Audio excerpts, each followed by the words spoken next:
and it should work, hopefully. Because we are professionals.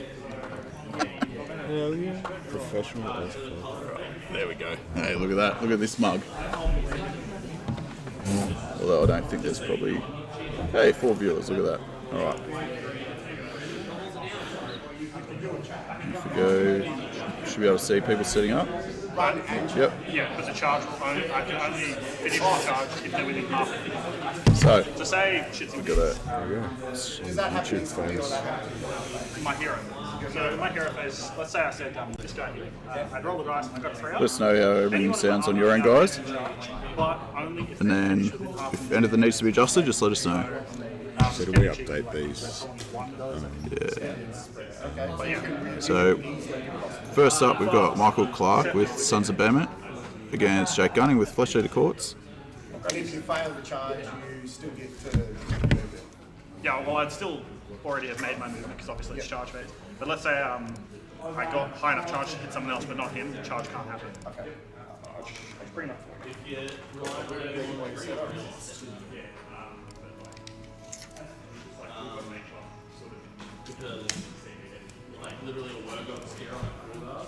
There's some basically.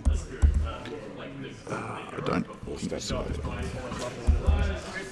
So I've got the lists. I just got to get them up, and then we can chuck them up.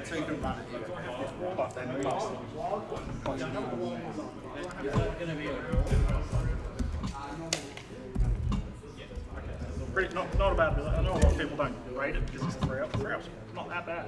I mean, it'd be better if it was a priest and mystical help. Yeah. But I don't think. But you don't rely on it when you get it. Yeah, and like any ability that tricks in the hero phase, in my humble opinion, is better because fail it. Well, I'm not running then.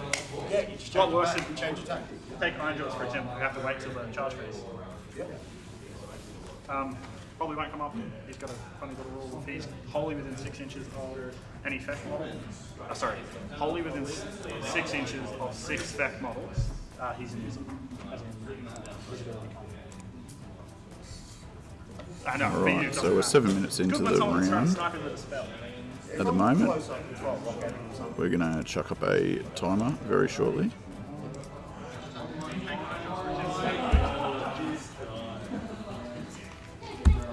Run with 3 hour, 30-minute rounds. Is that right? 3 hours 30? Yeah, cool. Yeah, I don't know. I'm just here doing the technical stuff. Probably the worst commentator you could ever hope for, to be honest. Like, Look, you get what you pay for. that's right, exactly. And I ain't getting paid shit. I ain't getting paid anywhere near enough for this. Alright, so we'll get a timer going, and we will chuck that on the screen as well. Anyone in chat, if you want to, just let us know how things are on your end, and then that will give us a good indication of whether or not we are screwing all of this up. Or don't. That's fine too. Yeah, or don't, yeah. I actually don't mind either, to be honest. And then hopefully our mic is coming through a bit harder than the table mic, so because you actually want to hear us and not what's going on the stream, so. Exactly. I mean, he's playing Gargants, so there's not really a whole lot there. So. It's true, it's true. There's what a get in, run, smash things. Yeah, you can do other things too. I Pretty think much.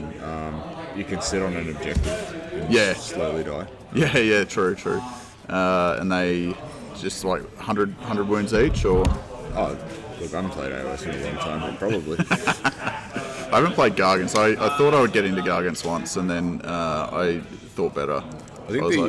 I think the main draw of them was only having to paint like 4 models. Yeah, that was what drew me into the idea of them as well, to be honest. But then once you play the game, you only have 4 models. Yeah, it's a bit hard to be more than one place at once. Yeah. Hey, good. Appreciate that, Costello. There is a bit of a trick with them. I'm just going to chuck it on the screen timer on, and then we can all keep track of how long's left.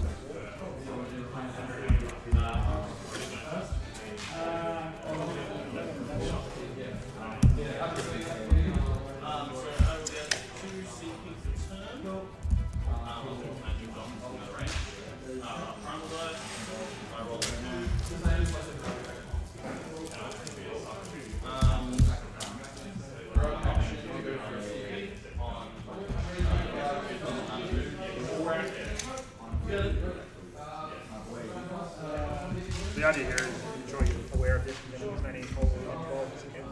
Yeah. Measuring it. It takes a long time to do things, that's why you do it offline. Alright, we're going to have a timer in a second. Stop snapping. Yeah, exactly. Snapping's great, but not always. Yeah. And then we might just...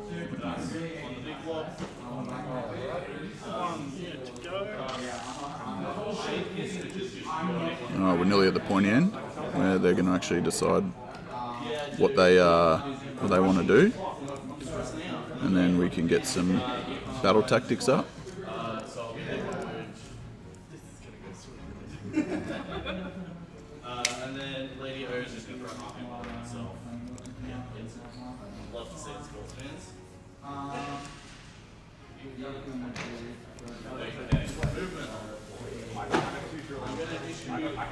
Alright, there we go. A little bit updated. Looking good. Yeah. Speaking of looking good, here comes Pat. The man himself. The man, Pat. Have a look at, yeah, suck in. That's the way.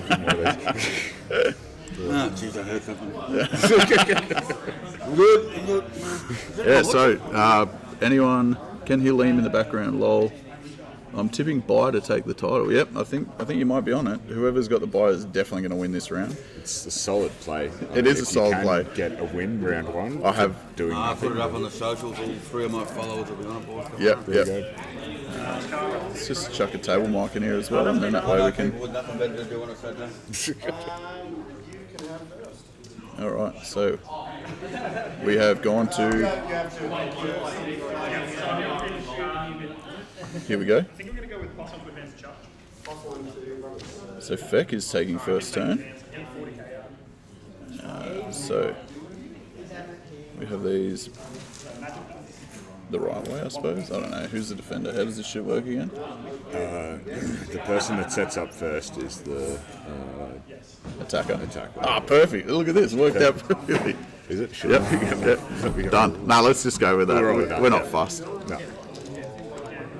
So we're just waiting on battle tactic for the first round. Yeah.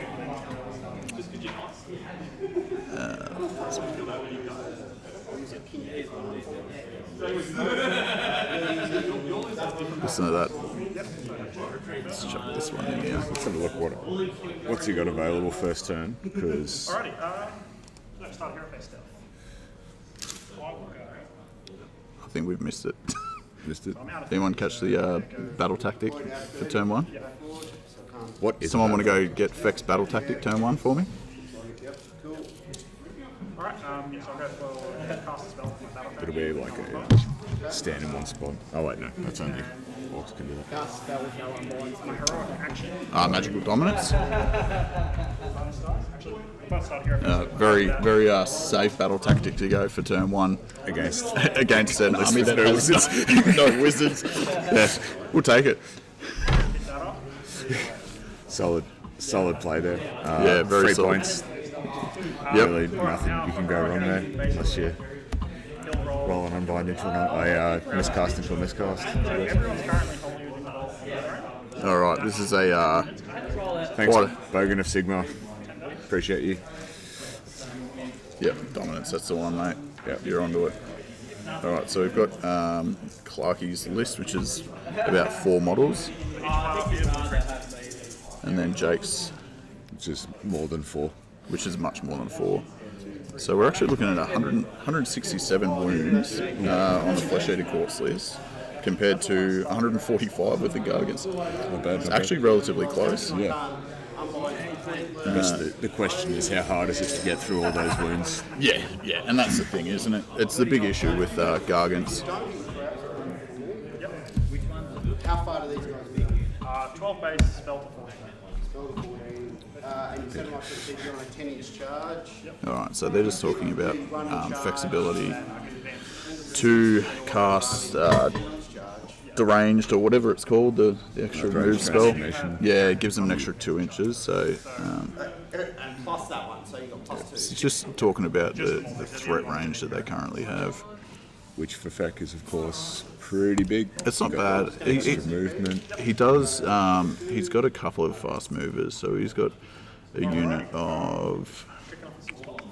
Is this what I was looking at? Yeah, the 6 Morbid Knights have got a base move of 12, which is handy. Yeah. Range transformations, that's the bonus movement plus on wing. So on the 6. I'm gonna shoot off soon. Do you want to take over? I'm not going to increase it. I'm coming back. Just if it's on a 10 or more, I can make 3 units. Alright, second spell. Just gonna go to the toilet. I think it's okay. We'll go for just some good old fashioned Warfrost. That's a good roll. So on an 11, so pick their mounts as the weapon of choice. I'm just going to put that in front of it. So their mount weapons. So I'll just have their mounts hitting on 1s. Mounts on 1 up. Okay. No point in increasing the rend when it's the same. Yep. Just going to find my Warfrost. Probably should have found style with my dude. The trick is, I guess, which one do you pick, right? Yeah. I do have a Warfrost one buried away in somewhere. So yeah, just for their mounts to hit on ones. Mounts on Warfronts. Yep. Yep. Alright, next up we'll go to the other lad here. He'll go for a Mystic Shield. All right, so we've lost Nick, but we've got Justin here now. Hello. Say hi to everyone. Howdy, howdy. Look at that. So Justin plays Feck, as do I. What do you think about the new rewrite of the rules for Feck? Admittedly, knowing that it's going away in 2 months or whatever. Yeah. So I came into Feck with the new book. Oh, So right. I didn't play old Feck, but Okay. what I didn't like about old Feck was just that you were getting units and you had to, like, as an opponent, you had to be like, okay, cool, there's another half of an army just coming in. Yeah. Whereas now, at least, the mechanics are a bit more, you need to earn it.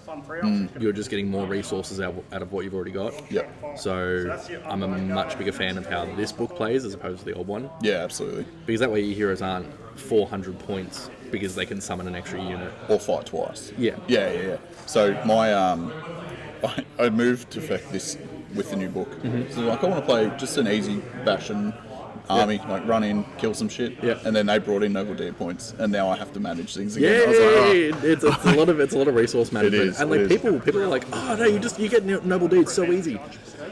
At the Yeah. start of the game you can, Yeah. when all your units are nice and close together, like while we're bubbled up like this, but after the game starts, you're not hitting that rousing oration very hard. yeah, that's right. And the abhorrence and the heroes are doing shit all in Yeah, combat. yeah.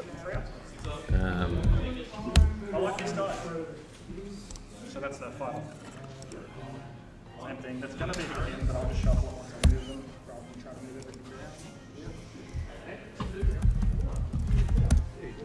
around. All right, so we're just going to pull up some lists in a second here, and then we can have a look at what we're running with. Have a bit more of an in-depth look. I think one of the issues is I don't know if the lists were published. Yeah, I'm not sure. They put them up in like a players chat, Yeah. but I don't know if it was put Yeah, anywhere so officially. fortunately, I have connections and I've managed to get into the players chat. Yeah, it's Got the inside scoop. that's it. It's one of the benefits of just hassling people a lot. Yeah. Just being a ball breaker. Yeah. Penthouse Cash, I'm going to use that to do Pen 6. Might have the list, but we're not going to see them. Yeah, that's right. And we're going to see them in the most basic way possible, like this, and then we're just going to.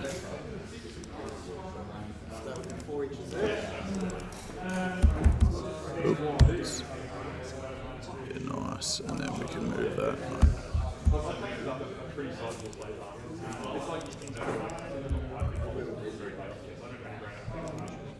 Cool. All right, so let's pull up some lists, yeah.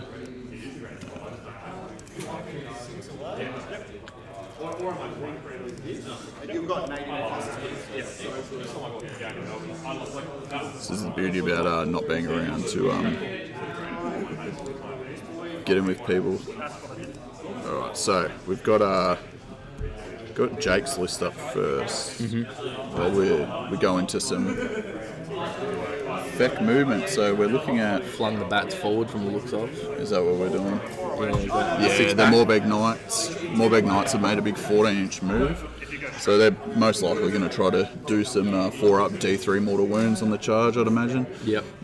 The hard part with the 4-up is that they either do nothing or they do A fair bit, so right. much. The other thing that you got to take into account here is with the Sons of Behemoth, they're I think 30-something wound models, right? Yep. So even if all 6 of these get in and all 6 of them roll 4-ups and all 6 of them roll D3, like you're looking at Still a lot for the 18 rest wounds, of the unit to do. and then the Guardian's just going to smash them. Yep. And these Morbeck Knights are only 3 wounds, which is really, really hard for them to survive a big hit. And that's the hard point on like trying to price them, because I think that at 150 they feel too cheap for what they do, but then you got to remember it's 9 wounds and a 4-up per 150 points. Like it doesn't go very far. And they hit very hard on the charge, but they're not. They just don't seem to last very long. Looks like we had a redeploy from Clarkey. There was a redeploy That was a big there. redeploy. Absolutely. Yeah, what's in the list? What's he actually got? Yeah, let's go have a look at his actual list. We just got to get some more finessing here of things.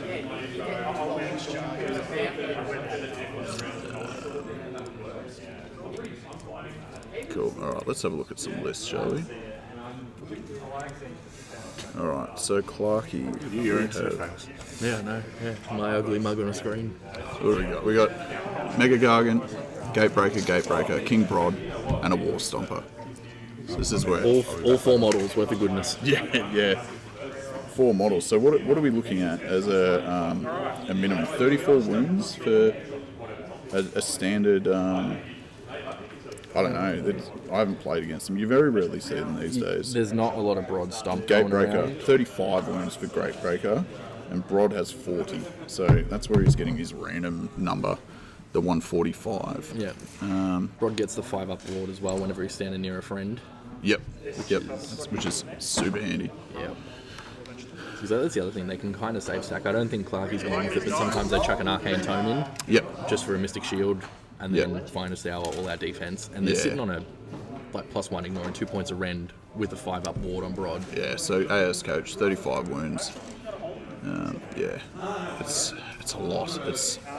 It is a lot to work through, but I mean, it's hard. Like, do you just try to chip it off early, knowing that I think with a 9 bravery they're just going to heal again? Like, I think you almost got to kind of try and chip off the ones around them, so don't go for Broad immediately. Get rid of the 5-up ward. I think that's a then, fair call. Yeah, and then jump on him. Because otherwise, 40 wounds in a 5++ is so much to deal with, especially when you then, if he's within 3 to be getting that ward, there's another one that's probably hitting you at the same time. So it's not just fighting 1, you're fighting 2 most likely. Yeah. And you can see the way he's set up is basically force them to go and split and deal with like 2 at once. You're not just tackling 1, you're tackling both. So I'm assuming that we've got King Broad up there on the top right. I'm not sure. Yeah, I'm not sure which is which, but I'm assuming the top right is King Broad. Oh no, I think maybe we're looking at top left. Actually, might be King Broad with the objective marker in front of it.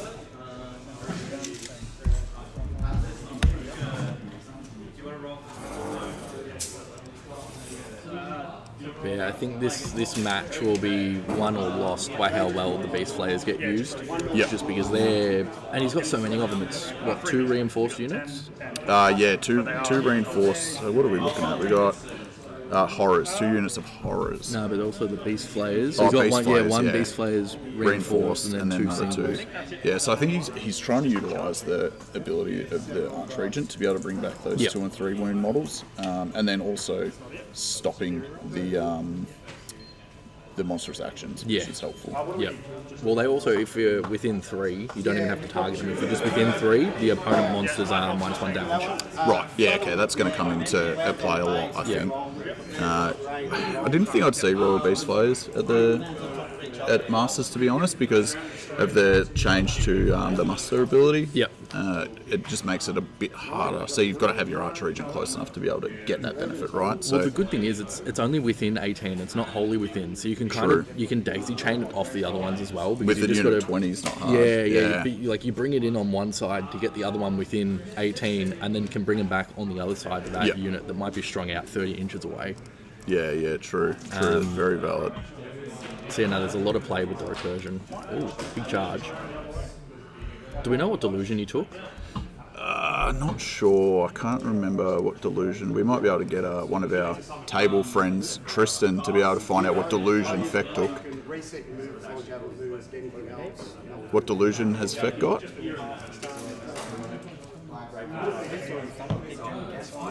Yeah. Oh, yeah. So no, it's something you pick at the start of the picked at the start of the game. Yep. Wouldn't ask you otherwise, mate. So thanks, Tristan. You're a darling. Because yeah, there's a couple of good choices here. Like, is it the +1 to run and charge. Okay, Crusading Army? Not a bad one. And Man of Culture. Like those bats though, they go to +2 to run and charge Yeah. because they've got the Hornblower, which gives them +1, and +2 is huge on a charge roll. That is huge. The other one that could have maybe been a good pick was the +1 to wound against monsters. Yep. I mean, when your opponent's got 4 models and all 4 of them are monsters. Pretty handy. Yeah. I can actually do them. We're gonna go. One will roll you and one will stop you. Yeah. Well, I need to roll the dice. So raw, that doesn't really matter which one does what. So raw, roared, stomped. Yep. Stomped is one more.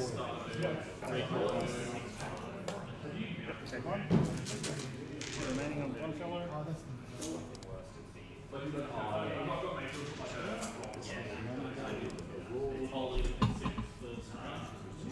Yeah. So this is the issue of not getting the beast blades in, right? Well, even then, like with the 6-pack of bats, you can trade them off pretty early because if your plan is just to get damage and then bring them back, True. Very true. Yeah, the 6-pack dropping in isn't horrible. Yeah. It could definitely be a lot worse. Because I think he got his Grand Justice Gourmet up to 6 because he was on the throne and did a rousing oration off 10 dice. Yeah, nice. So that should get him up to close to 6 if he's not already there. So the Gourmet I don't know if he tried to pray or not to get his run and charge off. Oh, the dirty run and charge? Yeah. Yeah. Yeah, it's an interesting one though because like it's like a prayer. The maniacal laughter of Joel Graham. It's like a prayer, but he doesn't John get McGrath, sorry. the doesn't get the noble deeds from chanting a prayer for it. Yeah, true. But yeah, no, it's I haven't played with Gourmet yet. No, neither. A lot of people seem to like him, but then some are.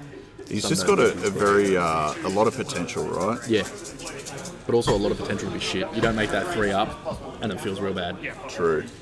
So we were thinking. I'm thinking that this guy here is King Brod. Okay. But yeah, so this should, in theory, Interestingly though, he's King charged Brod? off the objective, that's an objective. so he's technically not holding any by the end of this turn. Because he hasn't- No, and he's playing very cagey. He hasn't brought any of his stuff up. Yeah. So if he gets given 8, so- prio, this could be a rough turn too.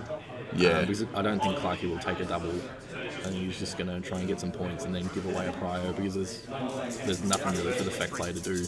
Yeah, so like you can see here that he's actually managed to pin both units in here. So now like they're both going to get slapped by. So like goodbye Morbid. May as well pick them up and take them off. I think. I don't know if that's uncouth and a bad way to do things, but realistically, having charged 2 units in, I don't think there's much chance that they're going to survive this. I would be surprised if they Yeah. do. Has he got the 5-up ward prayer? Like, has he chucked a 5-up ward and maybe a Mystic Shield or something on him? Or is it just your flat 4-ups and think we're just looking at What have we got? Arch region, channel investments, channel conviction. Yeah, so I think that's the 5-up ward on here we the go. Marrow Scroll Herald. the guy coming in. So we've got our nice little paint thing here. So it's coming in here. The other issue as well is like, with these two big gargants, like surely this guy just goes here, and then this guy tries to come in here, right? And then they just stand and wait. Yeah, and I think you tow one on, and then you win prio, and you give it away. Like if it was Clarky, you win prio, you give it away, you pick where the pulse is, and you literally just walk models across the table. Yeah, absolutely. And that's the game. And with these Morbegs gone, which I'm sure Yeah. they're pretty much going to disappear off the table, right? It allows him to now bunch up and then just, as a wave, go through. They're just so hard. The interesting thing is like whether or not he can get his easy battle tactic. Yep. That's the problem, right? It's like Flesh-Eater Courts have got magical dominance, I'm assuming. They got a spell off, right? He got his Drainage Transformation, so there's an easy 2 points for the turn. But that's going to be the only 2 that he gets instead He of has 3. the 5+ ward. Yeah, okay. Yeah, I should put these masters lists up, and I might actually share them into a local, like a place where everyone can get it. Yeah, so if someone's seen here, only rolled 1/4 up on the models. And that's the issue, isn't it? Like, absolutely the issue. I was surprised that Hollowmorn ended up making it to Masters. Like I thought it would be if there was going to be a effect list here, I did think it'd be Morgaunt. Yeah, yeah. I mean, horrors are good fun. They just struggle to like anything with negs to hit.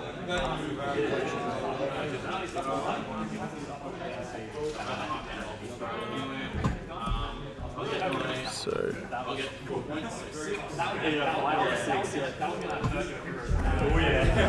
there's the first of 5.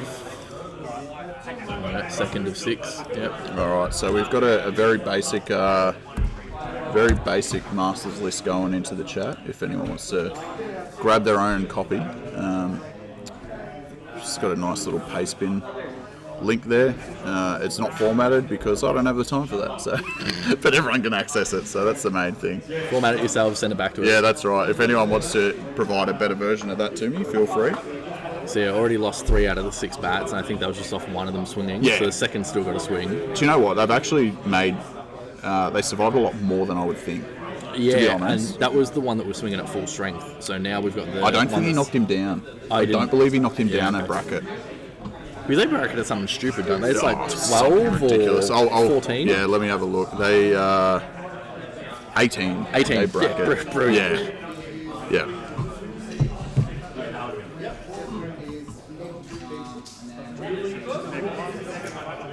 No worries, Jason. More than happy. I'm going to next to chuck them on, and you'll be able to hear what's going on the table.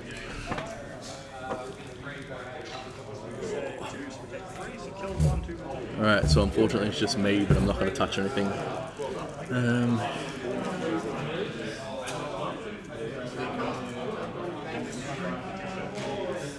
We're on the stream, so Once the deck 1, please.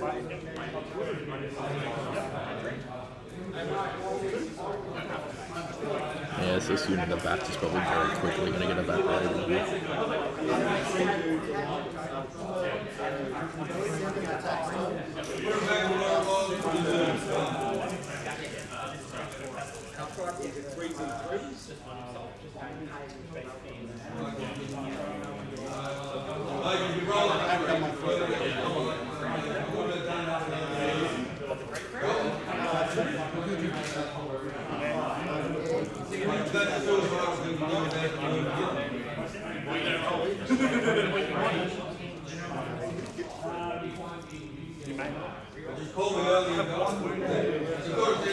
body and then roll the buff and move. 6 body. 12 inch, you got no other. So just splat it wherever.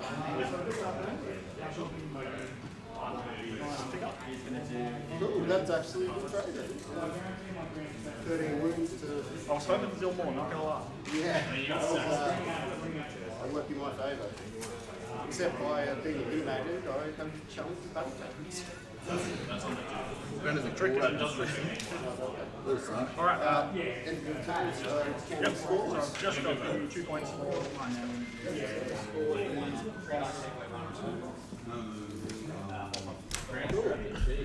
Then, is this a half board mission? as in the 12. Yeah. I'll hand it in back. Oh, thank So you. yeah, somewhat close, but still lifted the unit. Yeah. Clarkey now has mentioned that he's going to struggle for a battle tactic though, with the bats being gone. Right. Because he... So what are we doing? Some pre-measuring just to see what battle tactics we can get? Yeah, or- now I think Clarkey's just taking Yeah. a measure of the board and then seeing where he lands. Yeah. So how many... What did we score last turn? I'm Just assuming... the 2, so he didn't Just get the any 2 for battle objectives. Yeah, tactic? just the tactic. Yeah, okay. Hard one, right? Objective control, no objectives. So we're just on 2 for turn 1.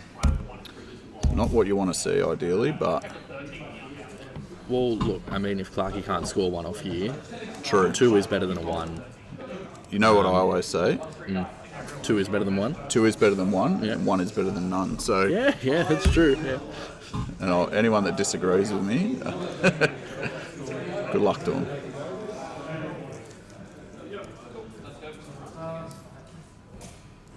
So, as you might be able to tell, I'm setting all this up on the fly, but unfortunately, being based in Canberra now and trying to organise something from 350 k's away, it makes things a bit hard. What do you want about this? Looks brilliant. You've even got like the side-scrolling Yeah, names yeah, and your yeah. defenders, or your magical dominance scrolling across the screen now. Yeah, it's beautiful, isn't it? Although I'm not happy with that the hitbox there. It's kind of like a little bit over. We need to fix that up. If I can. Where are we? Battle tactic. There we go. Let's bring that a little bit sideways, I reckon. Oh, bloody Too much. snapping. Too much. Loves a snap. Way too much. I've cooked it now. This is why you should never do this stuff live. There we go. Brilliant. I reckon Oh, we're that is chef's kiss, right between the lines. beautiful. So what did we do? Battle tactic. Did anyone grab that? Nah. We need a. Yeah, I'll go have a look. I'll see what they're up Oh, to. we could ask Tristan potentially. Find out battle tactic for Gargant's battle tactic.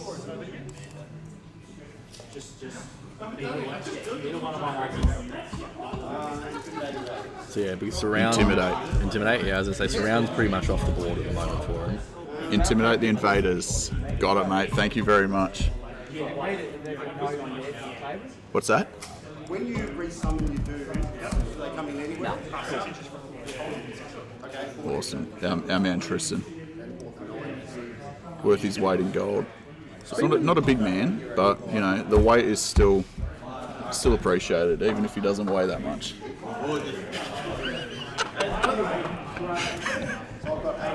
It's okay. He knows I love him deep down. Intimidate's an interesting one here, though, I think, because it's going to be pushing him... He's got to have at least 3 of his 4 units out. And it will, because of the size of their base, to get them wholly out of their territory, it's going to push them close enough that you might not want to give away... You're right, Coach. We do love Tristan. Yeah. Look, I agree. Admittedly, I'm not playing Masters for a very good reason. Because I'm not true. that good. Yeah. But I would almost think throwing away a battle tactic here to force him into a shit position because, 1-2 more.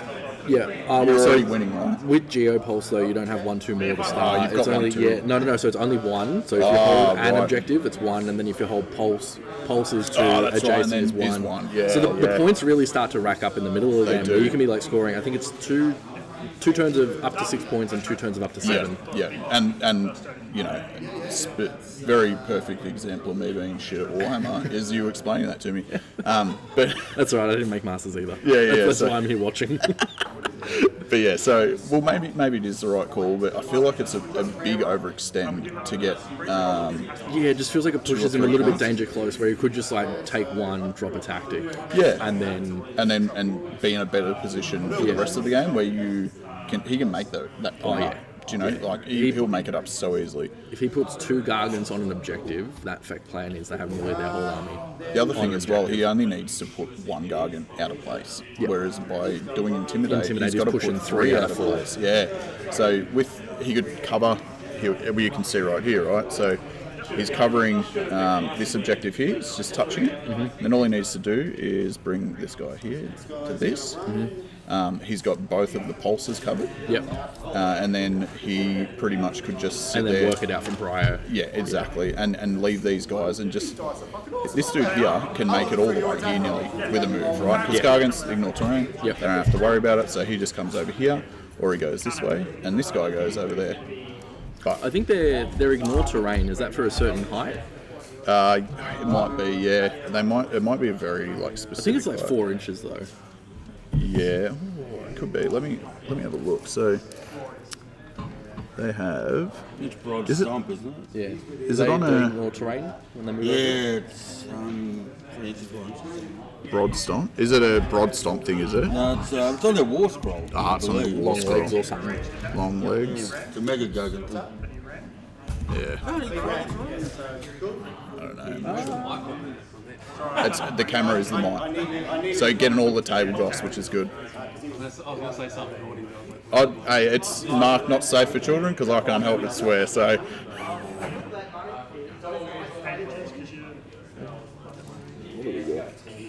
Oh, 10. I don't know why. timber, terror, Long shanks. long shanks. Yeah, right, when the 4 kids inches. move. Less than 4. 4 inches is pretty tall though. 4 Like, inches is pretty tall. I don't think there's anything on the table that's smaller, higher than 4. Yeah, most of the walls look like the walls look like they're close, but those buildings will definitely be more. Yeah, those. The walls are actually the ones that I have the issue with. So this guy here and this guy here, both appears to be more than 4. Yep. No issue or close. I mean, they'd have to have a conversation Yeah. about that. And then these guys here are no deal as well. So they're relatively big too. These are good. Yeah, they're right. I think the objective mark, maybe coach can let us know, but the objective markers are pretty clear on stream. I think we've just had an offer for some different ones, but I think they're pretty good. Just go give it to them in the middle of the game. See how they Yeah, feel. hit them up in the middle of the game. Yeah, just see if they want. Oh, are you talking about when they blow up? Oh, right. Yeah, that might be a good idea. You're all done already. Is he already? He's moving 700 squid models. Okay. I'm just chilling. Ah, right. We've just had Joel Graham here. He's waiting for James Anderson to move his 4,000 squig models. So he's just wandering around hassling people. I was really surprised to see Joel taking slaves with Archie here. Yeah. Because he also ran a similar list, if not the same, at Border Wars. Yep. So same venue about a year and a bit ago. Yep. And I remember seeing him after one game. I was like, oh, what, did you have a buy or He's something? won already. Yeah, he was like Yep. 15 minutes into the round or 20 minutes into the round. I was like, no, I earned that. I was like, Yeah, "No, all right." so being part of a few chat groups, Joel was underplaying his army, underselling it. Yeah. But the issue with Archeon is, he's a lot of points. People don't know how to deal with him. Yeah. His max output isn't great, but the fact you have to deal with him, Yeah. people you can't ignore him because he will do enough. Yeah. He can make. Over the course of a game, if he's locked in multiple combats, he just continues to get there. Like the other thing as well that a lot of people don't appreciate for him, the Nurgle head monstrous action. Pick an enemy unit within 6 inches, so it's not your standard within 3. Pick an enemy within 6, up to 7 dice for a max. So 1 dice per model and unit, up to 7. 3 ups and mortal wounds. Yeah. So it's like every turn you're just vomiting on like a 20 block. Yeah, absolutely. Even if you're not in combat with it, you're still doing that. And then he turns off Inspiring Presence and Rally within 12. Yeah. Like there's just a lot going on with Archeon builds. And the other thing that I think he's in a prime position to capitalise on is that predicted double with 6 Varangard. Yeah. Because you can push 6 Varangard in to a screen if you know you've got the double turn and you're pushing through. Yeah.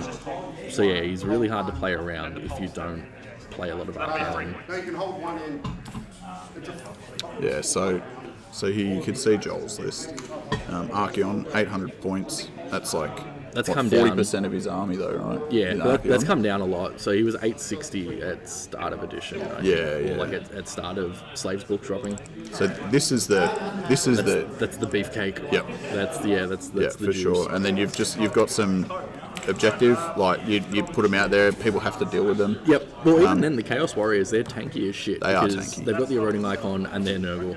Yep. Like they're in a base 3-up, ignoring a point of rend before a Mystic Shield, before an all-out defense. But like your Vanguard and your Archeon, Yeah. 1,360 points. It's Yeah, huge. it doesn't leave a lot for the rest of it. No.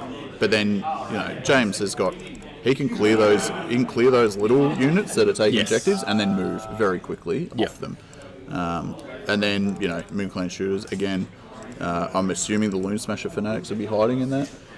If he takes my advice and plays them behind the shooters, it's Yeah. a really good way to do it because, kind of counter punch. well, they've got a 3-inch reach, right? Yeah. And then anything that targets it generally doesn't have 3 inches. Yep. So it's like you have to kill the shooters first and you just get smashed And in they the got face. a netter. Yeah, they have netters, yeah. One times netter. Oh, Yeah, fucking exactly. netters. Netters are great. I love them. That's the other thing, that the Gits list is probably going to do okay against the Archeon build, because even if you do get slapped by those Vanguard early, you're still bringing units back. And then as Yeah. soon as you either bog down that Slaves of Darkness list or get rid of some of those smaller chaff units, they're not holding objectives. Because if you need to sit in 6 Vanguard to sit on a circle, Yep. you've lost. Yeah, so, the good thing, I suppose, about James's list is that he has multiple units that can all do things. Yeah. Whereas Joel has 2 units, Yeah. potentially 3 if you include Archeon, that really hit hard. Yeah. He can't be in 5 places at once, whereas James can. Yeah.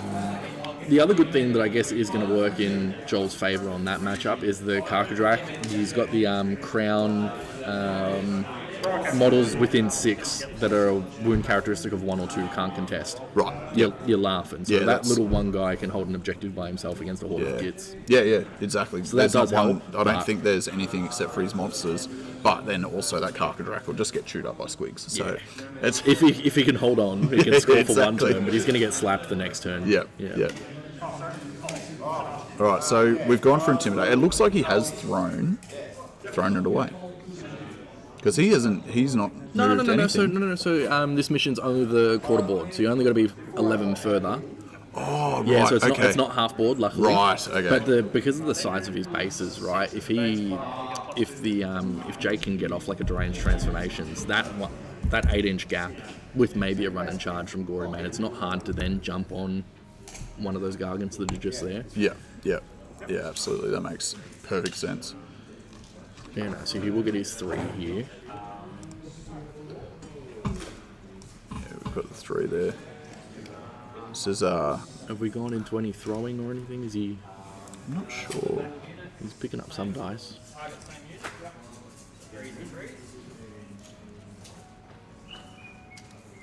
Yep, so we've had Pryo. He's gone second, so he's given it away. Yeah. Started the pulse. Yep. And he's chose the one where he's got. Yeah. Yeah. Yeah.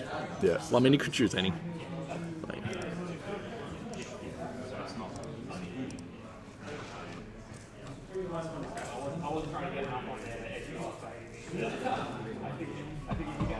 Yeah, so Genomanic Pulse. Yeah. This is the issue with me being an amateur Warhammer player and an even more amateur human. good streamer though. Great. Look, well, I'll take it. Any praise you want to give, I'll definitely take it. Can set up a stream. That's my main. I don't know about the streaming, but I can set it up. It's been brilliant. Yeah. I don't know. It might be different on the other end where people are watching, but Are there people watching this? yeah, we got 15 at the moment, which is not too Whee! bad. Don't know if it's going to tell us who's watching. Nah, that's all right. You guys can just lurk. Feel free to not comment. I don't mind. Give us some love in the chat. Yeah. We need it. Donations are accepted. Jesse's got his OnlyFans starting up soon. That's right. So you got to pay me to not put stuff up. It's like you pay me more money to Pay not- for silence. Stop posting nudes, please. No one wants to see that. Oh god. The stream looks amazing. Great. I love that. That's what we want to hear. It's actually a lot Thanks, wider Jason. than here than I would have thought. Hey, it's quite it's quiet. nice. It's No, got, just like, just the in shag general. rug carpet walls. There's a big difference between 8 tables and 80 tables. Yeah, In terms of- Border Wars was loud. Yeah. There was a lot going on. And the roof here is very, very high. Yeah. For those that haven't been here before, we can give you a little look around the room. Where are we? Chat screen. Here we go. So as you can see, there's a big roof here. We've got it's plain. Give us a wave. Good, love that. Over here we've got Joel and James, and then a few more tables, but very spread out, nice and quiet, which we like. You can hear a whistle. What a head. OnlyFans link, you don't want that. We're still playing quite cagey. No, right, so we're doing our Noble Deed roll. 9 units. Chasing 5-ups.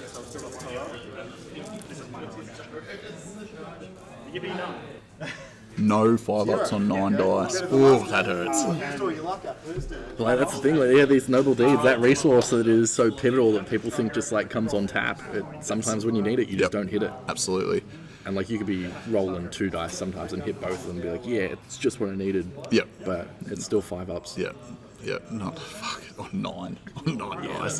That is rough. That's rough. I think they've made Noble Deeds hard enough to get, but not impossible. Yeah. Which is really good. Well, that's why a lot of players are gravitating towards Morgorn, just because you sit on a circle. You don't even have to hold it. You just got to be on that circle with that hero at the end of both, like either turn, and you get 1 point for each turn. The only issue is that like by the time they accrue over 3 rounds, it's probably not like it's not quick enough. Yeah, that but makes sense. It's more so that like you can spread out your rousing rations on different units. So like you can have one dude in the throne and be like, cool, I don't have to touch him because my throne's on my objective. So he's gonna get 2 for battle round 1 plus D3 at a minimum. Yeah. And then you can go, okay, well I got another Arch Regent that's going to be going forward, or a Gore Warden that I want Feeding Frenzy off of. So I'll hit him for 7 dice twice, and then I think the battle tactics where the throne, where there's an objective in your like where you can sit a throne on it, and then have a guy in that throne. Yeah. That's really favourable to anything with like garrisonable terrain. Yeah.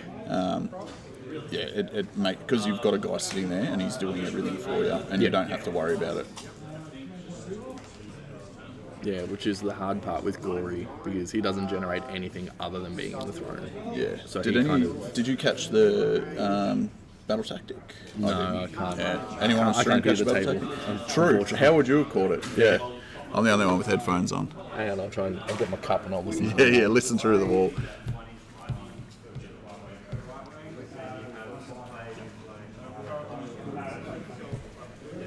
So Clark, you'll have his Intimidate and hold 1. Yep. I'll go have a squiz at what tactic. Pat might be able to.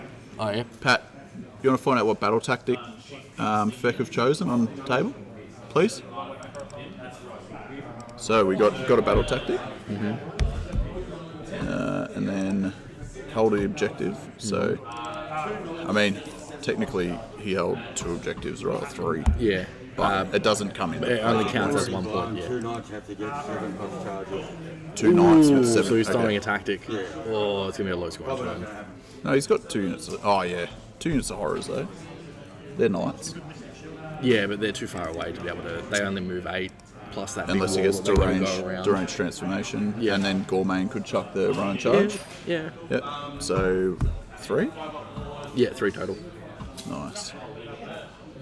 And then we're looking at Yeah, so what have we got? Because there's a pack of knights here and a pack of knights here.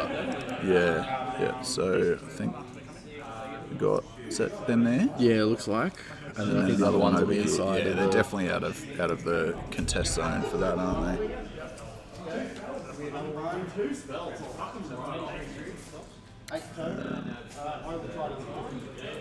Looks like Clarky's throwing some dice for an unbind, maybe. For a primal in. Oh, wrong dice, Clarky. Yeah. Get the right one. Very strict rules for masters. You're only allowed to roll the provided dice, just so there's no arguments about, what kind of dice or people like that 40k scenario over in the US where the dude tried to flush the dice down the toilet. Yeah, we don't. You know what? Chef Mike has so many capabilities. You can reheat meals, you can cook a full turducken, and you can like rig your games of Warhammer. Yeah, exactly. Like, it's brilliant. Coach, what am I looking forward to doing in Albury? Eventually going home. Which is fair enough. Yeah, no, I drove up this morning. I was coming up to surprise Zach, just so I wanted to. He's a club mate, so I wanted to watch his games and see how he goes. Yeah, nice. But, so I might stay tonight if I can find somebody to crash. Otherwise, I'll probably just drive home later in the evening. So where'd you come from? Melbourne. Melbourne, yeah, nice. Done that before. I am thinking about driving to Sydney for Sydney Slaughter, and then one of my mates was like, "No, don't do that. Just come and stay with me on the Friday." I was like, "Yeah, fair enough." Yeah. Well, that's the thing. Like, I don't mind doing the interstate stuff. Well, this technically is only just interstate. Yeah, exactly. Like, it's close enough. It's close I enough. live around the corner. It's only Yeah, 3.5 yeah. hours. Yeah, exactly. There's a lot longer drives in Australia than 3.5 hours. Like, Yeah. this is fine. Anyone that's watching from overseas probably has no idea. Yeah. Like, maybe Americans, but like, Yeah. it's crazy. Yeah, if we do have any international watchers, we are the size of Europe. Yeah, the whole of Europe. Yeah. All of the Europe. Yeah. Yeah. Yeah, Greece is like a suburb. Greece is about the size of Broadmeadows. Well, so you driving from Melbourne to Albury is equivalent of driving from like east to west of the UK. The whole of the UK. Yeah. 3 hours it takes to get from east to west. So, yeah. Yeah, no, so it's not a horrible drive. Nah. I've done longer before. Yeah, same. Yeah. Yeah, I am interested to see what Feck score here. Yeah. It's going to be It looks so because each of the Giants count as 20 on objectives. count as a lot. It's a lot. Is it 20 or 30? Coach will be able to tell us because he 20, plays yeah. 20. Mardia makes radio 20. Yeah. Unless Brods changes that to something, but Yeah. Yeah. My balls knows what we're talking about. Canada's huge. Same thing. exactly. Yeah. I mean, like, you've got your two biggest cities in Canada are literally like the size of America or the size of Canada away from one another. Yeah. So like east and west, they're two big cities, and they're like, it's like a 8-hour flight or something. Or 6-hour flight to get from one to the other. Yeah, 20. Good. Until bracket, yeah. Drove 8+ hours to a GT 2 weeks ago. Yeah, Yeah, nah, nice. Fly it. Yeah. Like, fucking I think the use most your I've points. done is seven hours Yeah. for a tournament. But that's like take the Friday off, take the Monday off, right? Like, Yeah, you've yeah. got to take a couple of days off work. It's got to be a good GT to be able to do that. Yeah. The furthest I've gone, I did one of my first tournaments with AOS, because I only started just after COVID, Yeah. was the Games Workshop Oh, event yeah. where they did the Battle Bunker in Brisbane, Yep. like Mount Gravatt. Yep. So I ended up doing a weekend up in Queensland. Yeah, nice. And then I went to Coach's event last year in Sydney. Yep. I went to Tassie for Hobart Hammer, I think it was. Yep. So I don't mind getting around and travelling. Yeah, it's good. And knowing that you can go places and have mates. That's the best part, Yeah. right? And then even then, you take a group of mates up with you. Like, I try to Yeah. get the club boys to go interstate. So we did, what was it? Where did we go? It was Border War, and we had another one that we went to that was interstate. Yep. So it looks like we've got a unit of Flayers and a unit of Horrors tapping these objectives. I think that's the dogs from the 20-pack of Flayers. Oh, yeah, you might That's be right. that's the horrors in underneath. Yep. So on that 2 corner. units of Flayers. See, this is what I thought his first turn movement would have looked like. So that way, if he does get given a turn on turn 2 prior, he can react from here. Yep. But Yep. now he's reacting by setting it up Yeah. on the turn where he kind of already should have been there. And it's one of the things with the swingy turn priority, right? Is it's really hard to plan, and Yeah. it's the difference between these Masters players and not is like being able to set up for both scenarios. So Yeah. I have no doubt he had a plan here of what he wanted to do, but I think that potentially Also- Clarkey has played a lot more defensively than he thought he was going to. It was, so Jake was probably hoping, from what it looked like, it was probably hoping, I'm on the top of the turn, I break ties, I've got a better chance of giving away a double, I'll hang back. Yep. But then, I mean, it's still a D6 roll. Even if you break ties, you roll a 1, Yeah. they roll a 2, doesn't matter if you break ties. That's Like, right. it's- And realistically, like, what's Clarkey thinking? Doesn't he know that Guardians are meant to just run in and try to punch everything at once. What is this bullshit? Yeah, Like just sitting back and Yeah. touching the corner of objectives. Yeah, Take ridiculous. his toys off him. It's actually a bit soft, if you ask me. I'm actually disappointed in him. I really used to admire Clarkey, but not so much anymore. He did have a lot of skill. Yeah. Once upon a time. Nah, because what was it? Last Masters he brought 24 Cruel Boy shooters or something. Yeah, and he did really well too, didn't he? I think he had a Balls of couple of steel. upsets. Yeah, a couple of upsets with these Cruel Boys.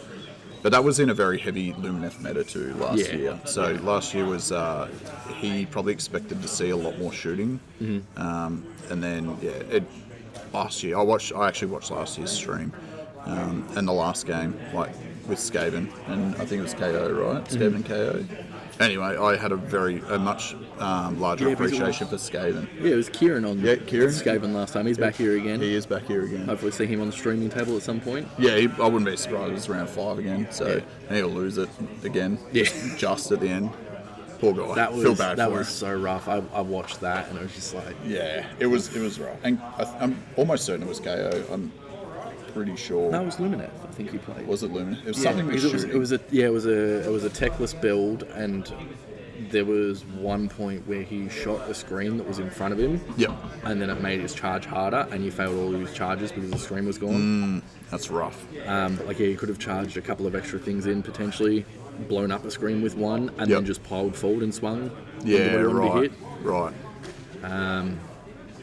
Ben A is a fucking phenomenal player with what is considered a relatively dog shit book, which I don't see because all I see is Kieran playing Skaven and I just see him fucking smash and face.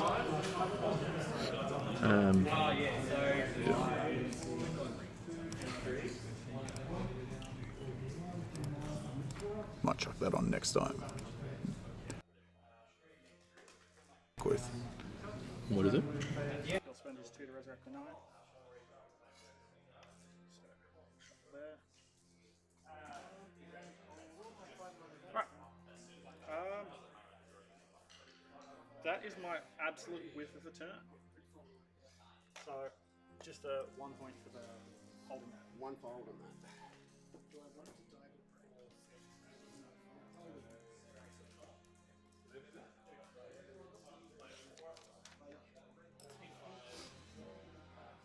Okay.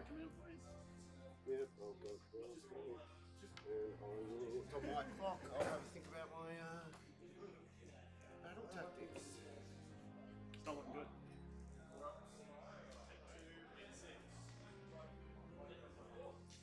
Back it off!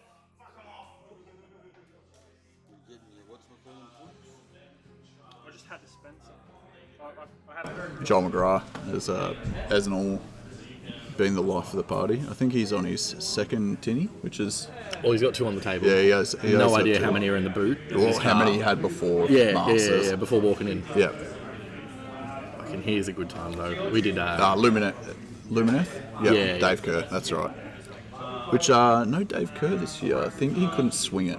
Is that right? I'm pretty sure he would have liked to have been here, but I just don't think it lined up, and Aubrey's really hard to get to. They did have to go a little bit of the way down the ladder this year, but it's because one of the Geelong boys, apparently he's getting married this weekend, so a lot of the boys that were kind of up there were immediately like, sorry guys, other plans. Yeah. Which, understandable. Yeah, that like, a wedding is almost as important as war dollies. I would argue that it is less important. So would I. I mean, that's why I'm here. Yeah, that's right.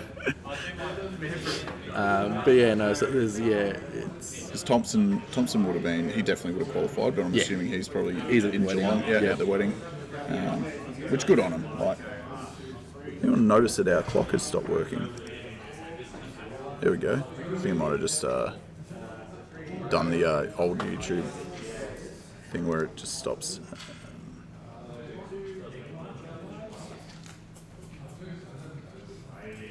It's all good.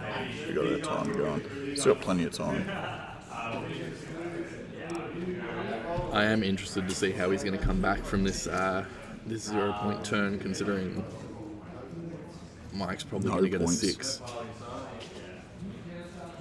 No points. Yeah. It's a rough turn. Yeah. Yep, so we've moved over to the next turn now. And we're rolling for noble deeds again. Potentially we might do a bit better.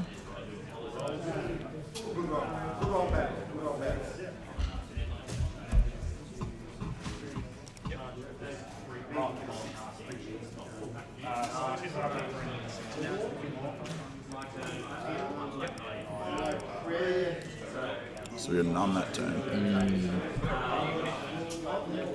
Failed a prayer on the Gargants for a ward.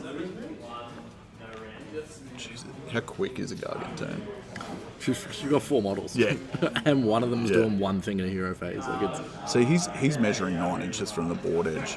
So he's obviously concerned about those knights coming back. But considering Germanic Pulse, like, bunch them up. But even then, like, a 6-pack did what, 13 damage?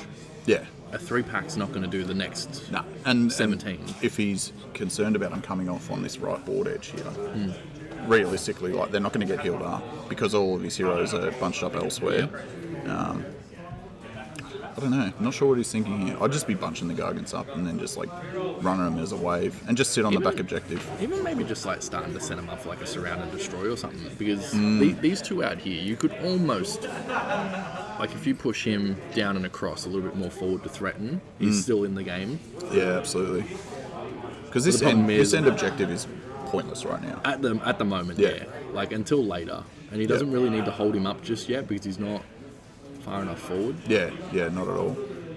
Oh, actually, no, he may have scored 1 with his tagging here and Clarky's Gargs off that middle centre. So he might have scored 1 for... I thought you could only score the Geomantic and the ones next to it. No, so you score 1 if you hold any. Yep. And you score 2 if you've got Geo, and then another 1 for each adjacent. Right, okay, so he has. So he does have scored at least 1, yeah. Yeah, So it wasn't a 0 at least. that's all right. It's not too bad. He might. And I even, mean, the good thing is there is looking like possibly a 3-point swing or a 6-point swing even later in the game because Slaughter of Sorcery versus Spellcasting. So Spellcasting Savant, if he keeps that general alive, he's getting his 3 and denying Clarky 3, so Yeah, he might that's have true. that breathing room That's very true. out the gate to be like, okay, maybe I can drop a turn and take position. Yep. Ooh, has Clarky maybe gone for a surround and destroy? What was his tactic? That might have been. Because he's moved Yeah, one well- back, well one out. across. Might go Chaos.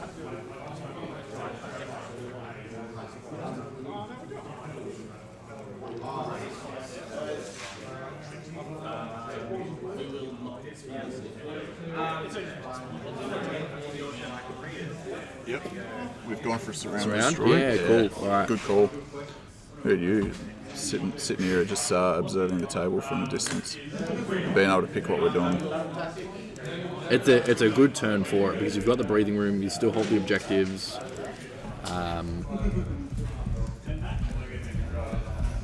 Probably also not a bad spot to give away the double again if Jake wants to. Yeah. Hey, we're getting stuck in. He's sending in the clowns. He's sending at least 1 in. Contemplating the neg 1 damage. Yeah. 3-inch sticks are always good to see. You know someone's Yeah, going to get that's it. stuck in. As soon as they bring out the 3s, you're like, oh, here we go.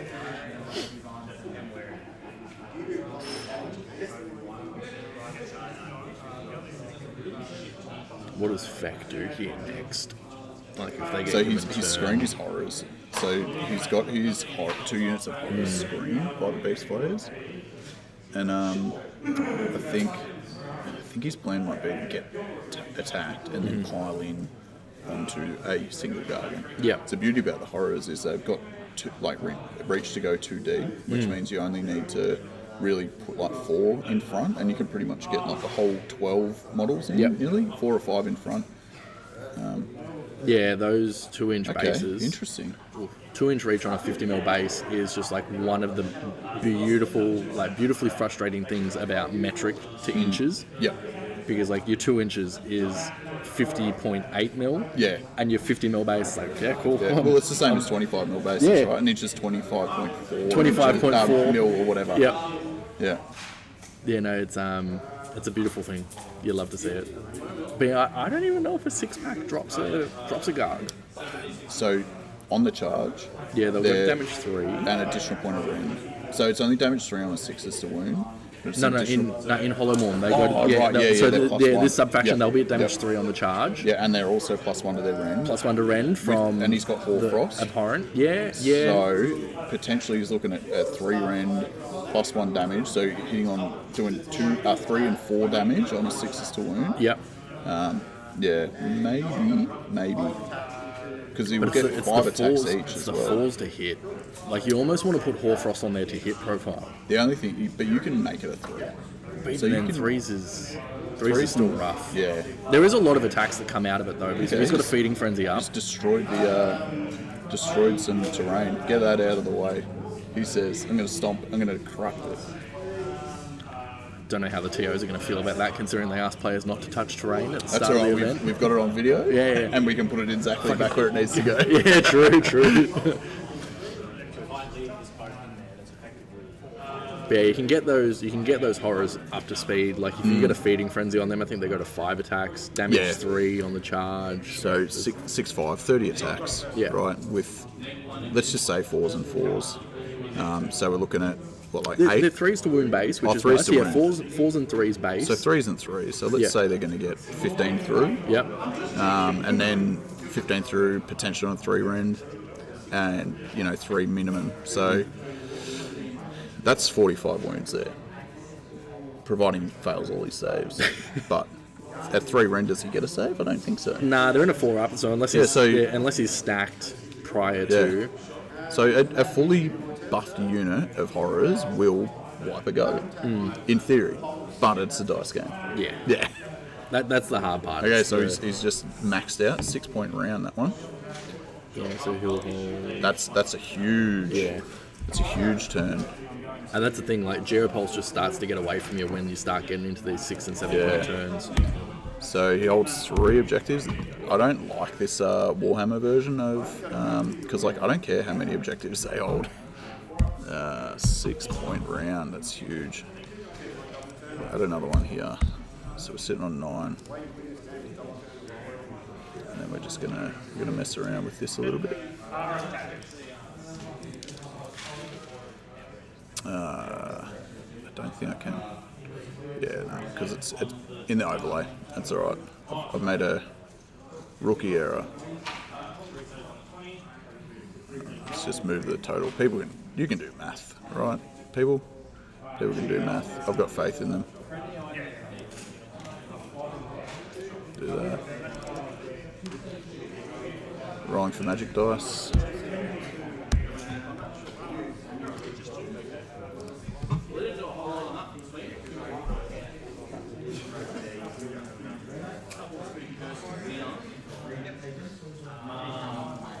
Alright, who have we got? Who's on prior? Yeah. Missed it again. Yeah, not a great. I was too fixated with watching. Yeah, you're watching me change things around. Oh.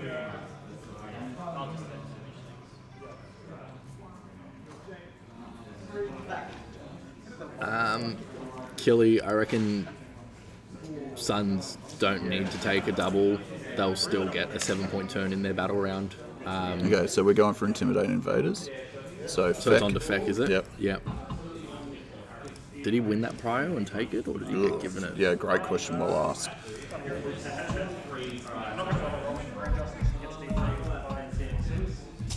That's the hard thing with Feck at the moment. The tactics aren't as straightforward Mate, as they seem. our book tactics are dog shit. Yeah. Like, they're terrible. They're really, really bad book tactics. Like I like Lance Charge or Lance Formation, which was the throwaway one Yeah. before, but I like it when you've got 2 or more small packs of bats. Yeah, yeah. Because then if you do take the Crusading Army Delusion like he has here, it's only charges on a 5-up. Because it includes the modifiers. Yeah, So you just got to make 2 5-ups on 2 dice, on like a 2d6 roll, and that's your tactic. Yeah, yeah. Yeah, like even then, what is it, the Ties of Chivalry to take an objective with a Surf and Knight? Oh, 48, that's like, hard. That's like so still many tricky. things you Yeah, need you to do. still need to Yeah. coordinate where that objective is, where Yep. your units are beforehand.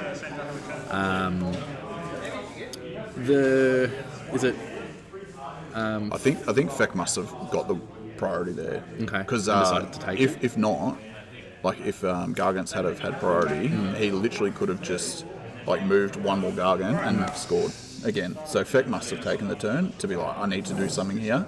Otherwise, I'm just going to max score against. But he'll max score again. Clarky will be able to max score again because he moves that Gargan forward and then he still holds all the objectives. Unless Feck push everything onto an objective. In to old mate here on the second from the right, left, sorry, this guy here. Feck poles into him, kills him. They've got the main objective, right? They can take this objective without even trying. Yeah. And if they can hit Intimidate, which they should be able to, because like they're obviously planning on doing a lot of movement, then that's a max score for, or not max. So what do we got distance-wise though? So that 20 pack is looking at about a 10-inch distance. So we know for a fact that that's 12, That's 12, right? yeah. These guys here move 6. They're 15. So with an 8, that's a 7-inch charge for them maybe if they go that way. They're looking at maybe, if they get it deranged up, they're looking at like stopping on the 3. So we're doing some spells. I reckon deranged. We've got to get a deranged transformation out. And he's Hoarfrost. All right, let's see. Let's go for Hoarfrost. Oh, deranged. He's changed his one. On a 9. Go throw Primal. Get that 3 units. 12. Ooh. 3 units. Yep. So he's rolled a 12. He's going for the big charge for sure. Yeah.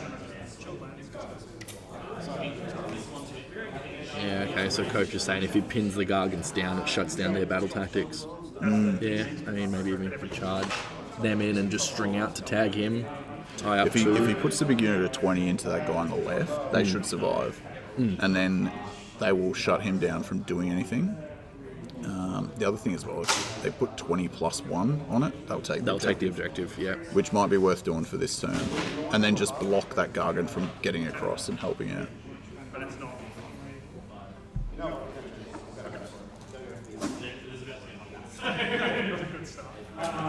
Okay, so he's got deranged off. So he's picked this unit here. So this is his horrors. Yeah, doing some measurements there to work out if it's worth it or not on them. Horrors with a deranged get up to a 10-inch move. Like it's not huge. bad on some on like something that's on foot.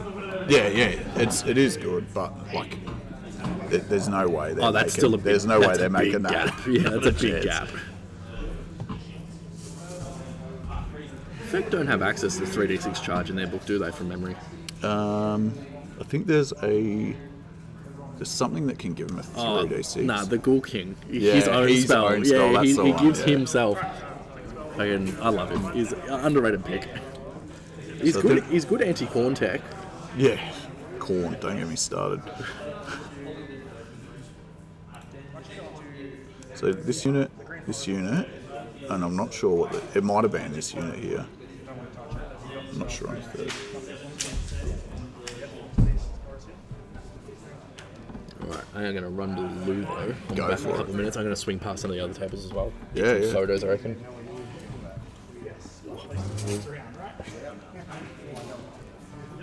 Alright. So he's at 6, I'll move it when we do that.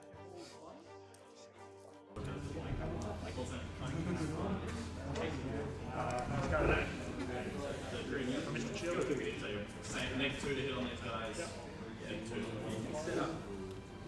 So I'm assuming you guys can hear the table mic pretty well, or does it need to go up a little bit? Trying to get a juggle between our commentating and being able to hear the table for when I don't want to talk.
So I think we're finally going to see some interesting play now. They've both been playing quite cagey. Oh, so 1 hour free, you give out. You haven't used it, no. No leads or move.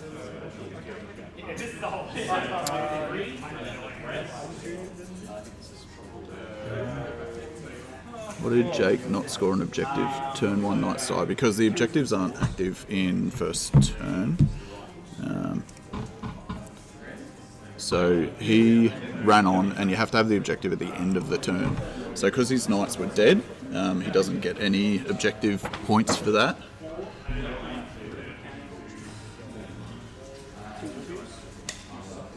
So he purely scored his 2 points just for magical dominance. So the way this battle plan is set up, you don't have the ability to start on an objective, which means that you need to finish your turn on an objective. Alright, we've got our big unit of 20 beast flayers moving in.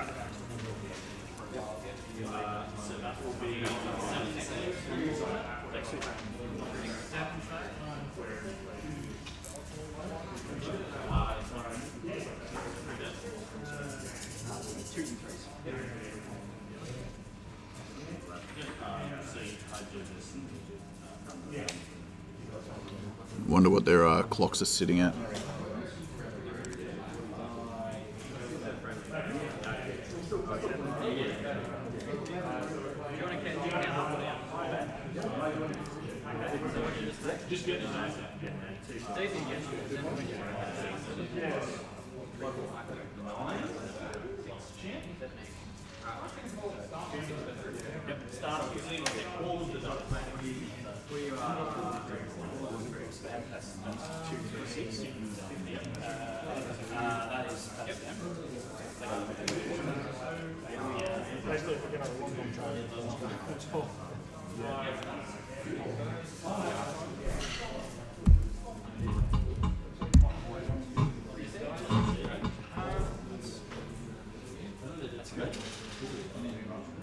Yeah, I think you're right, Bobby. He was definitely attempting to get both.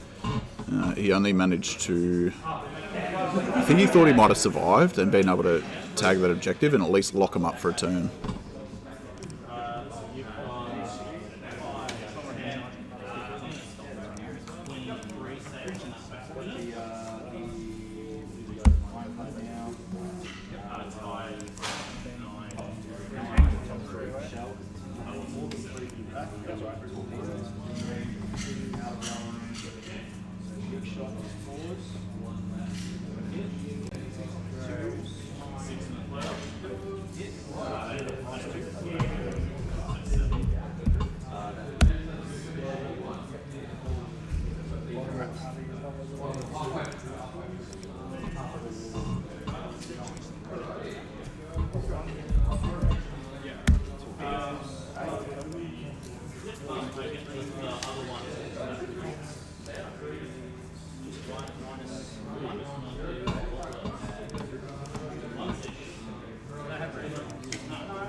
The important conversations are happening, obviously.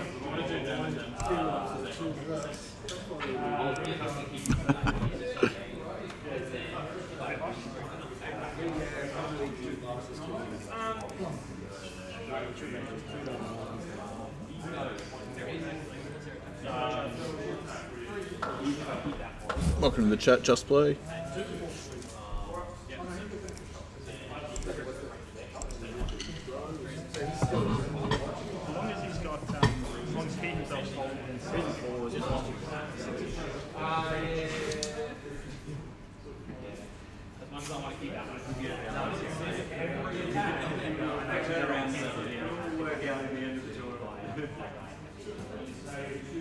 So I believe we've set up each one of these tables to have some wildwood on each table, so there is some ability to block line of sight,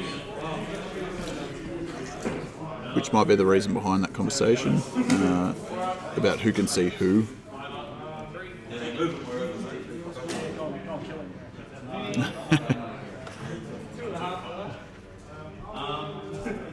Yeah, you're right, Killing McGee.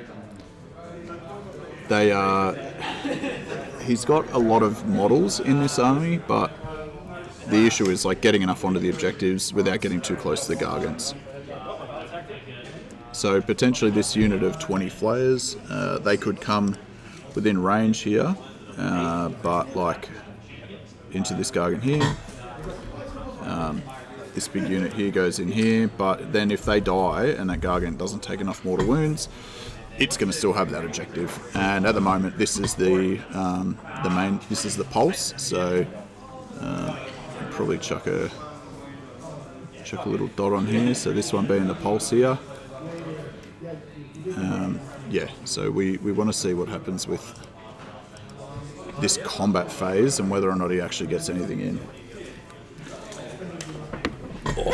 I have some points updates from around Points the hall. updates, nice. So I don't know all the opponents' names, but on Liam's table, there's a 1 point difference at the top of 3. Yep. Zach versus Joel is tied at the top of 3. Yep. Joel Graham's table was 4-3, but couldn't catch who was on the 4 and who was on the 3.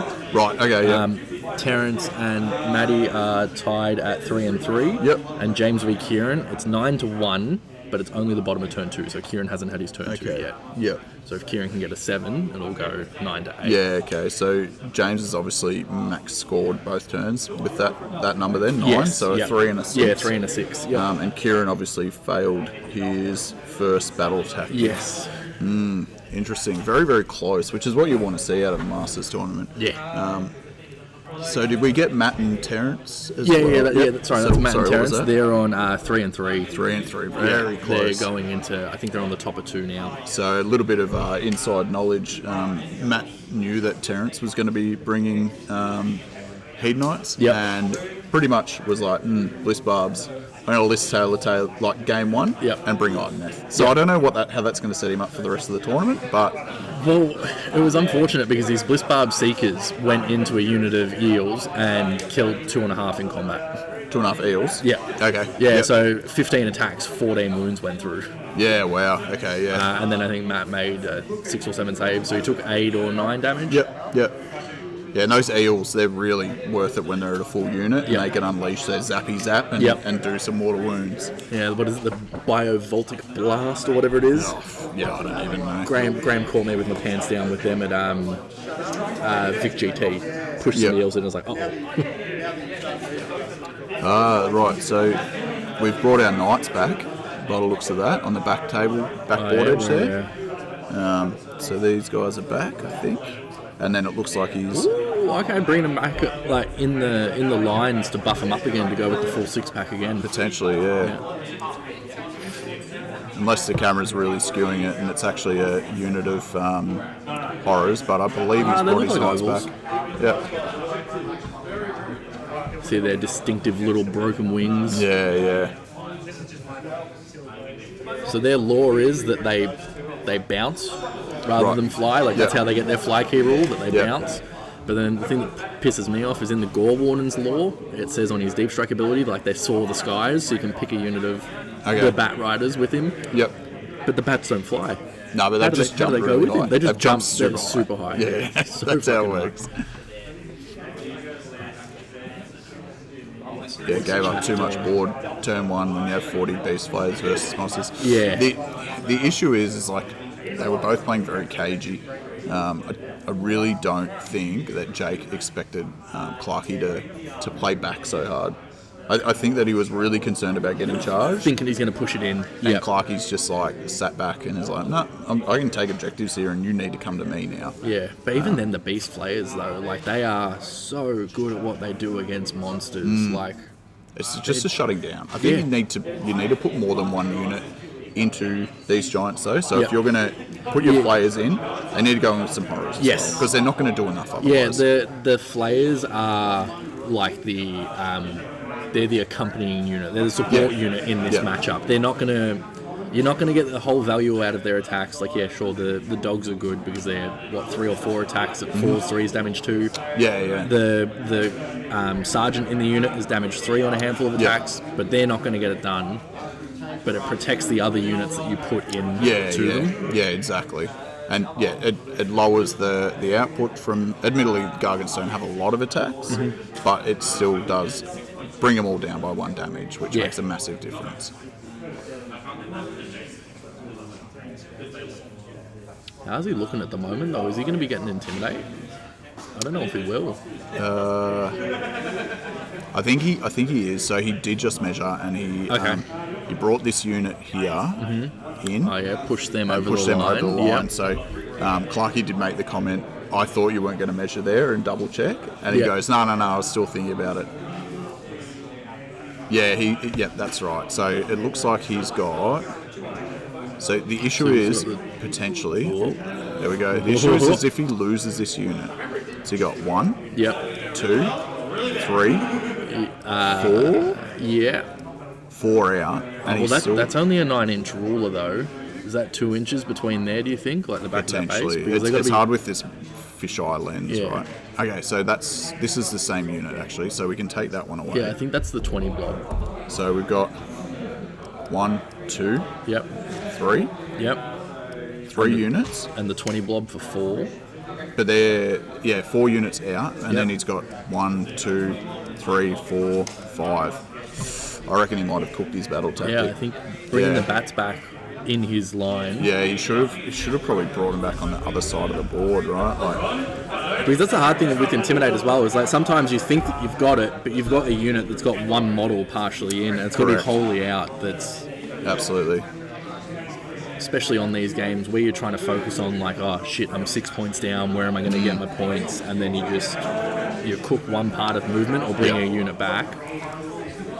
And this could be the difference between, Clarkey. Like I don't know Jake. I've not really had anything to do with Jake.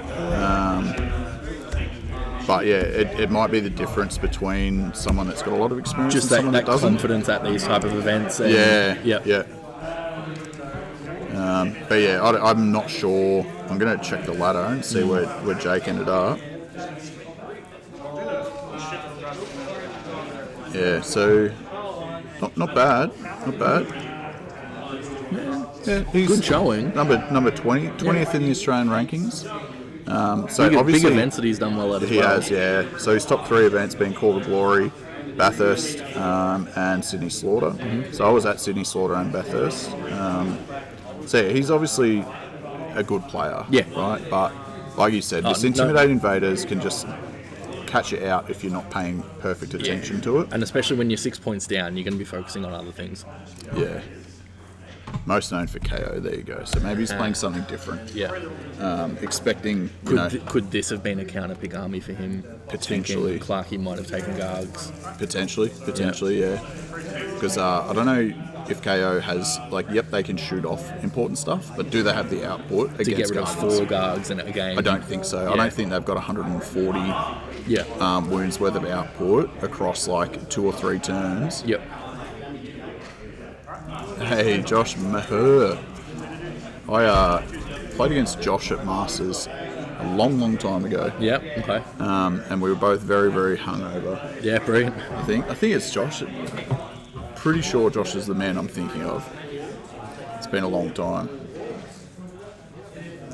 How many's Joel on? Is he still on 2 beers? Might not be Josh. I don't know. Just the His 2 other still. one's He's over been well there. behaved. Yeah, it was. Me and Josh played each other. Yep.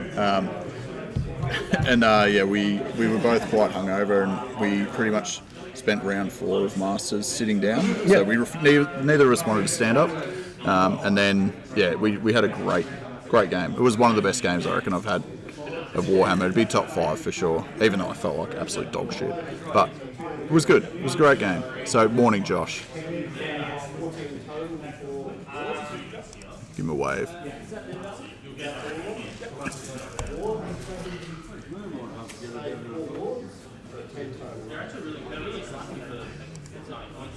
Yeah, this is pretty much what we expected. So he's just taken 10 wounds Yeah.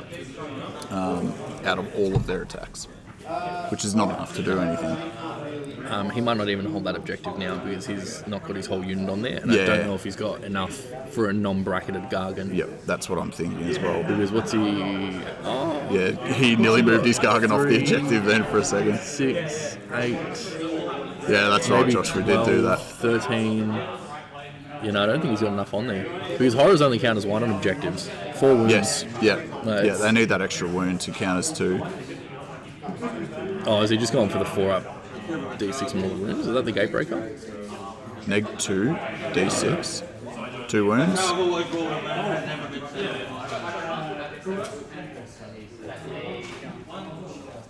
Yeah. I don't think the Gargant player is too concerned about his time. Fair enough. Core memory. Yeah, I agree, Josh. Very much a core memory. 2 to 3 turns into lunch. Yeah, good. Yeah. It's nice when you can see where it's going early, yeah. and then just like, yeah, you know what? I think- Neither of us I- want to be here right now. I think I conceded at turn 3. I was like, this is not going good for me, and I'm here to have fun. So that was a good one. That's when Clint was still single-handedly running the AOS scene, and we did Masters up in Sydney. I think it was like 2018 or 2019. Yeah, Jesus, alright. Yeah, long time ago. But yeah, Clint was single-handedly. Him and Travis as well, I suppose. Were both pretty much leading the charge for AOS in Australia.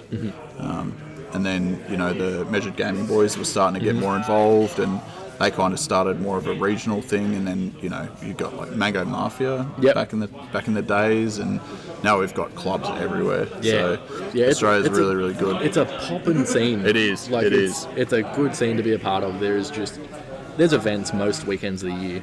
So here we see the perfect example of how good the beast players are What did he against pull? monsters. 3 models? I think 5. Yeah. I think 5 models total. And if his arch regions are close enough, he's bringing all 5 back. Yeah. All of them back next turn. So he's rolled a 1 and not had to take any off battle shock. Yep. Brilliant. Yep. See, this is almost where his turn 2 should have been Here we go. instead of turn 3.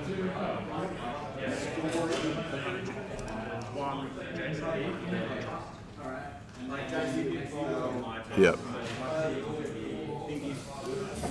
Failed the objective, so we only scored 2. When you do splash damage Yeah. or something, it's never been said on what order you do it, right? So scored 2 for that turn. Oh, that's rough.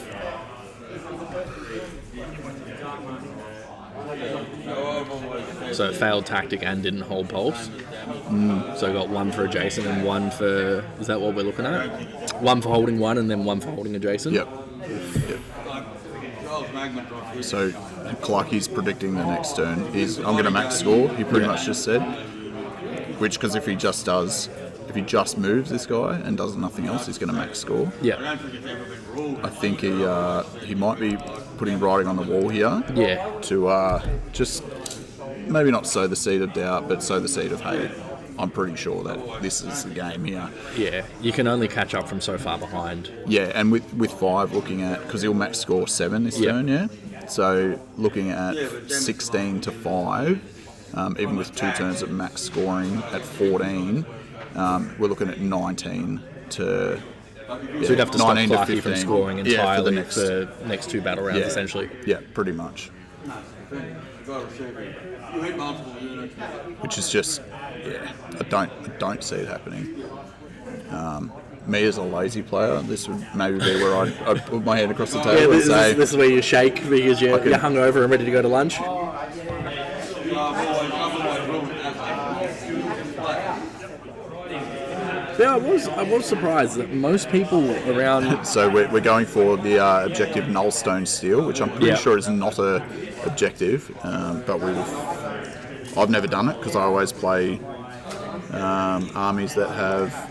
Real objectives. Well, no. Armies that have magic. So it's an FAQ one. Magical Mayhem. Nah, so it's an FAQ one, so it's been added on one of their FAQs. Essentially, it's the the hero that has the Nullstone artifact. Yeah. Has Is it to a take an objective off of the opponent. behemoth one? Is it? No, it's FAQ core rules for Here we go. Okay, Nullstone. Steel objective, I'm going to call it. yeah. And if anyone knows what it's called. Actually, I'll pull it up. I've got it on the app, I think. But yeah, I was surprised to see that most players are still kind of chugging along on. Have a good sleep, mate. See you, mate. Surprising that most people are still trugging along on like round 2 at the moment. Yeah. It's the beauty of Gargants, right? I'd be very curious to see the table clock time and see like how much time Clarkies actually use, because I believe it's probably nothing, like barely anything. Where are we on? GHB, General's Handbook. Drain their power. Drain their power. All right.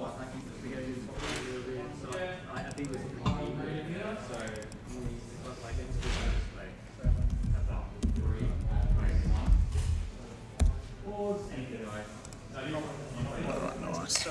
I do like, though, now that GW is starting to try and find ways to balance games, mechanics, whatever it might be, books, outside of just changing points. It was really good to see what they did with Big War, where they kind of gave them that boost that they needed, and then realised, oh, hang on, we've overcooked it by giving them 3 battle tactics, and they're starting to try and trim and change rules here and there. Well, that's the thing, right? It's not always, points aren't always the problem. It sometimes it can be like, hey, points are, they might be a little bit out, but it's like these guys are just not scoring battle tactics. So like, let's give them some things to help them score battle tactics, and a couple of gimmies, that might be all they need to start getting competitive again. And if they've got an extra 4 points per tournament game as a gimme, then that might bring them up into the top, half of the tables or whatever it is that they need. But yeah, you're right. I'm very curious about the next edition. So I think it's just going to be the Wild West for the first 6 months. Like, we're actually we're organising a tournament down at Gaming Arena for July 22nd, I think, for 4th Ed. So we're going to be doing a GT for 4th, and I'm going to be TOing that. Which is going to be fucking mayhem. Yeah, I'm so keen for the new edition. I think that it needed to be done. Yeah, I think it was very much time for us to have a refresh. Reset, and then for those casual players having like coloured abilities and being able to like easily pick it up and go, oh yeah, it's this phase, we're doing this now. I like the direction that they're going with like modular rule sets where you can just pull out a whole section and chuck a new section as a back TO, in. right? Like, it makes it a lot easier to be able to adjust and say, hey, we're going to have a more beginner friendly. We might play unpainted and we're going to take out blast set of rules and we're just going to have a real friendly tournament. Yeah, I like that. It also allows you to create your own sections for your tournament and slot it in. Because you can be like, hey, we're going to take out their spells and we're going to chuck our own spells in as the spell section. Here's the old law of metal from Warhammer Fantasy Battle. Have fun. Exactly. Yeah, no, it's still concerning just because GW hasn't always done indexing great. So hesitation. Well, let's just hope that 10th Ed 40K was a good learning. Let's just hope that they had to suffer through all the pain with 10th Ed 40K, and then here we go. So he's going for a redeploy, I think, to try and take the objective off the big fella, or to stop him from being able to make a charge through into the horrors. So I think Jake is going for maybe a late game, try and score a couple of max turns. Can Brods still do the Stonehorn where they drift over the top when they charge? Overcharge sort of thing. Yeah, where they do the monstrous action. Yeah, I'm not sure.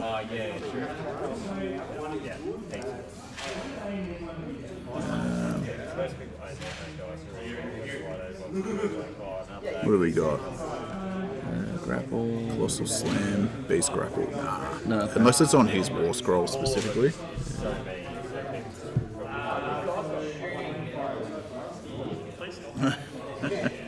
He's just made the comment that he's won every prio, and he may as well just play as if he's going to win the next as well. laying it on thick.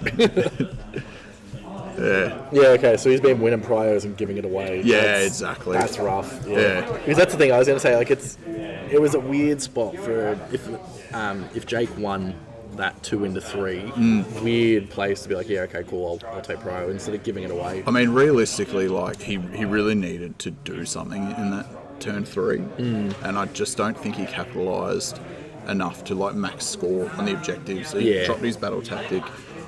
He didn't control the objectives, which he could have with some runs. He might have been concerned about overextending, but when you're down by 6 points going into turn 3, like You got to make something happen. You've got to make some risks, right? You got to take some chances. Who's Fosbog? Fosbog, I don't know. He's not wrong though. Is it a new thing where it's just now you call people Big Dog instead of Boss? Like you go to the kebab shop, yeah, thanks Big Dog. I've been calling people Big Dog for years. Maybe it's from like the 90s and I've just been holding on to it. Yeah, apparently it's been catching on again. Yeah, so. nice. The mullets are back, right? Yeah. Who knows? Yeah, every footy player. My missus keeps telling me that her flares are in. I'm Yeah, like, you look like you're from the 70s, I don't know. But I'm not going to argue. Just seems like the big like heart-shaped rose-tinted glasses as well. Yeah. I've managed to convince her not to buy them a couple of times, which has been very fortunate. That's what you think. The pair's already coming from Amazon, mate. Yeah, true. No, if she knew what I ordered, we'd both be in trouble. So. Now I'm going to start with the sundering terrain first. Okay, he's going to kill some more terrain. Number of attacks, 5. I'm going to all out attack that one. Sundering terrain. Them. 3.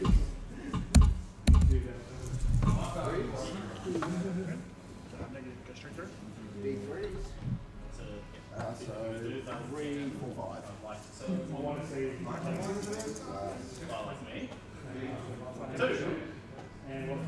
You love to see a sports fan.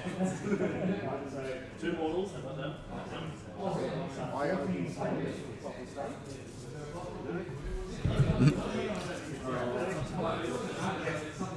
So Clarkie's used 35 minutes out of the Out of the 3.5. well, the 2 hours or two and a bit hours that they've got. The clock keeps freezing here. Yeah. Yeah. Next zillion and 4 damage. Yeah, nice.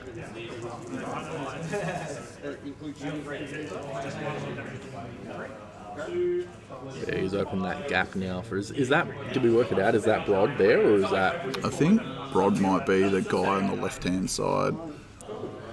Go have a look. And they don't stack. Yeah, Alright, I think I'll just charge. Charging. yeah. So Brod's making the charge, the big guy. I see Zach picking up some ghosts as well. See, Brod's base is so big, he can still hold the other objective Yeah. while he's on, like, so he's trying to clear this unit at 20. And then, yeah, his base is so big, he's still got the other objective. But now, next turn, when this is that one there is a supplementary objective, this one here, he's now got 40 models on it. Yeah. So, That's the thing. You can kind of just like keep collapsing your line as the Gargan Yeah. player. You just keep following it, and you add more models each time you follow it. yeah, and 4 models. I want to paint 4 models and have an army. They are still big models. Yeah. Get yourself some rattle cans or an airbrush. Yeah, just do the whole thing with rattle cans. Just dip it into like the army painter dip. Oh, you can dip. get the Need big a bucket jar. of it. Yeah. A bucket of dip. Yep. These guys are the damage 2 guys. Which ones are the high damage ones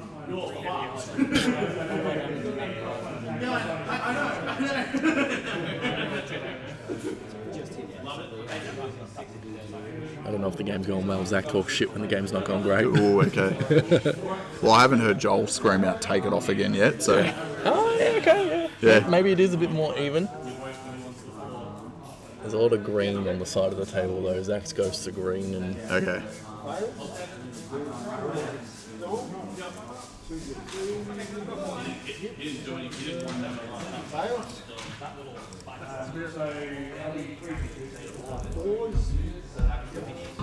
So what do we got? Zach playing Nighthorn, bringing it up. It's keeping him alive. Ooh, Banshees. Yeah. Wow, okay. So I mean, for 90 points and just being able to bust up endless spells, no, they also, so anytime a spell is... they can try to eat it. Right? Try to eat it, so it's any Yeah. spell. So if someone tries to throw an arcane bolt at something, you can eat it. Someone And they get tries to- additional attack or damage or something like that when they eat it? No, I don't think they get anything anymore. I think that was an old rule. Ah, yeah. But it's also mostly just like, so he's also got 2 units of crossbows in there. So with 2 units of crossbows and 3 units of banshees, you're looking at 5 sets of screens Yeah, for under a quarter of your army. Yep. Yeah. So yeah, we were kind of cooking this one up together. Ah, right. And there was a bit of debate between whether he goes with, what is it, Quicksilver Deb, which turns off wards, Yep. or if it's, what's the one that does impact mortals? Oh, I don't even know. So there's another one where the core units, the battle line units, they do impact mortals on 5s. Yep. But then we thought meta for what we've seen has been a lot of wards normally. Yep. Yep. And we were honestly banking on Joel probably taking Broad Stomp because he did enjoy it at Vic GT. Yeah, okay. But then he pulled Fire Slayers out Fire of the works. Slayers. And where did he get a Fire Slayers army from? It's not his own, surely. Yeah, it is. Yeah, is? yeah. Oh, So okay. he's been building it slowly, and Yeah. I'm pissed off that I didn't remember it because he and I were talking about the fact that he was building Fire Slayers at CanCon. Right, yep. And then I just fucking didn't even jerry that he could be bringing Fire Slayers. And look, like, the amount of wounds, 174 wounds on the Yeah. table. And admittedly, like, And it's just so efficient. 101 with, an unrendable save is good on Nighthorn. But They've got the weight of dice with the Fire Slayers. Yeah, Like that's yeah. the problem. They've got the throwing axes. They're 2-inch reach now. Like Yeah. they got that quality of life improvement as well. yeah, absolutely. So it looks like we've got one game finished already. Yeah, so that one at the back though, that was just a friendly because of the right. drops from the Yeah, event. So yeah. they just paired in. Yeah. I think they ended up playing Towers. And So the Tundra. what 2 drops did we have? So we had Anthony Quilty, who was Soulblight, and then we had, I don't know who it was, but it was the Zench player. Okay, yeah. And then, yeah, because both of them dropped, turns out it was back to even pairings. So they just essentially had a bye on each round and they played a friendly. Yeah. And then it should go back into regular Regular viewing viewings. off that. Yeah. So we've got. So we had Bob. Bob Van Emery was Yep, so playing I think that's Bob over there. Thomas Oliver. So Jacob Strawn has dropped. Yep. And Anthony Quilty. Does that sound about right? Yeah.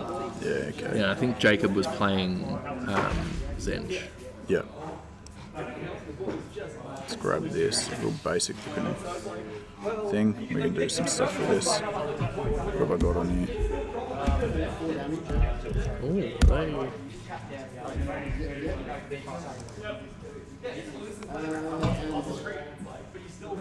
So that was a friendly.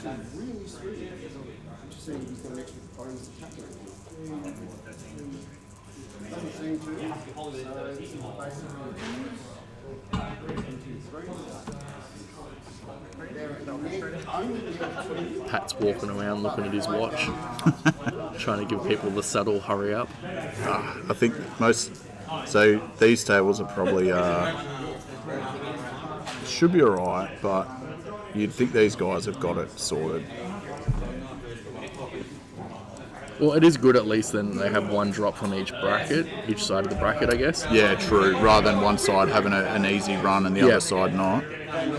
Because now, regardless, someone's still there for round 2. Yeah, yeah. Terrence and Matt are still playing. I think, Ah, just sorry, over I've there. grabbed the wrong name. Yeah, yeah, cool. Unfortunately, on this streaming laptop, I don't have my Photoshop, which means I got to do things with Microsoft Paint, which is always on the fly, which you got to love.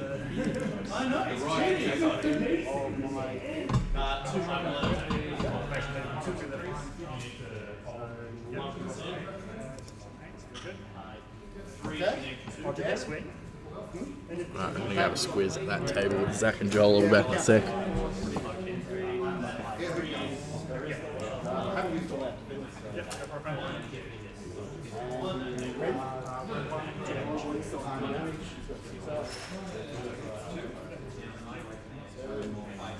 Yeah, paint for the win.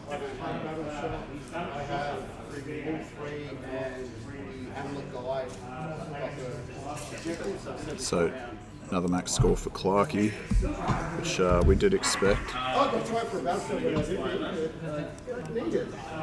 And he's got all objective. He controls all, I think all 4. Not that this really matters. For a maximum of 7 points.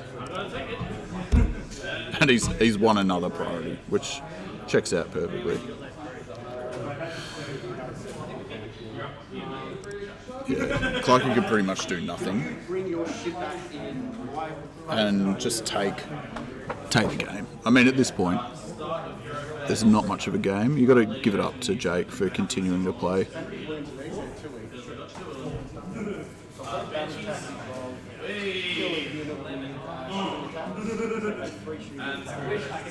Okay, that's a good battle tactic.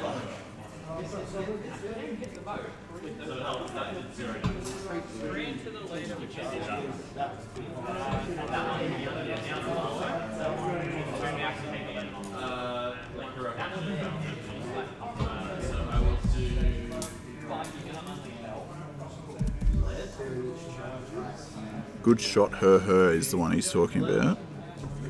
Enemy unit was destroyed during this turn by an attack made with a hurled terrain missile weapon.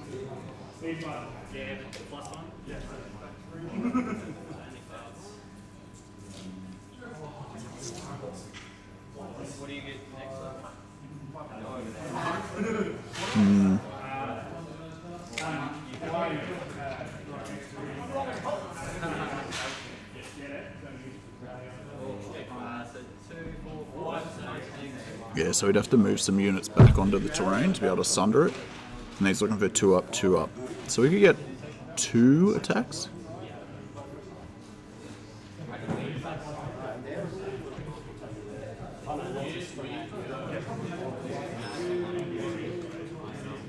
Good sportsmanship there. A little bit out of coherency after a move, but like, let's be real, he would have moved it. So Clarkey's happy to just go, yep, you can do that. Admittedly, it's Masters. It is very competitive, but you've got to have that sportsmanship. This is what makes these guys Masters. You don't get to Masters by being a win-at-all-cost kind of player. You've got to have that little bit of,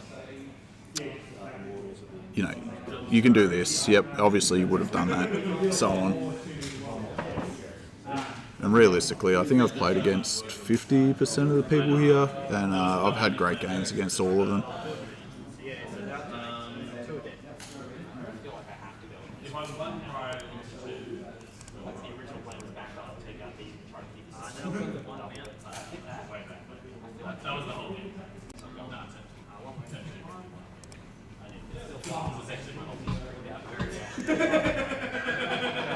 Was Pilius around and destroy it, and give you the what you found the balance, I think I commit and fucking commit the double.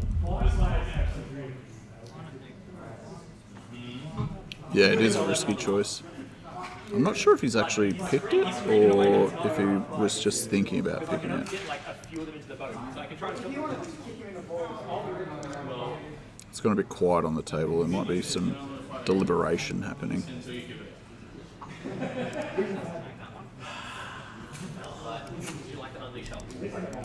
Yeah, he's commenting himself that it's too swingy.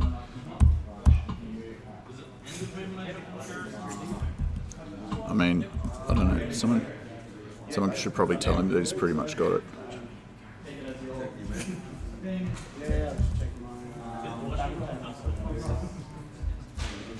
Watching on the screen. That's right. Get into it, Pat.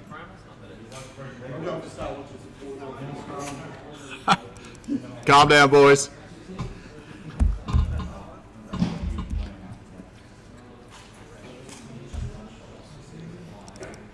Look at the graphic.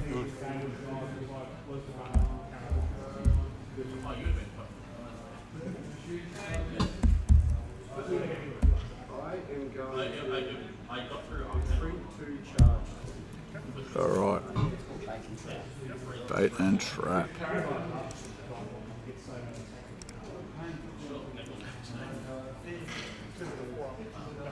Bait and trap.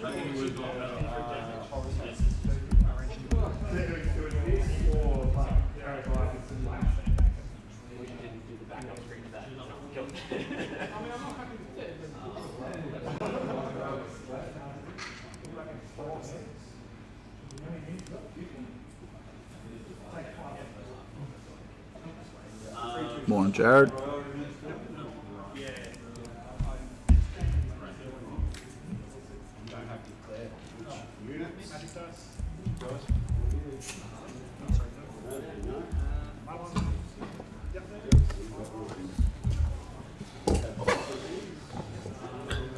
Tables look like they're chugging along nicely for the most part. Yep. Kieran's landed some good charges. Yeah, nice. Clarkey does have an hour left on his clock. Yeah, yeah. I Had a think that look was. at it. I think that was bound to happen. He's the beauty about playing Gargants is time is definitely on your side.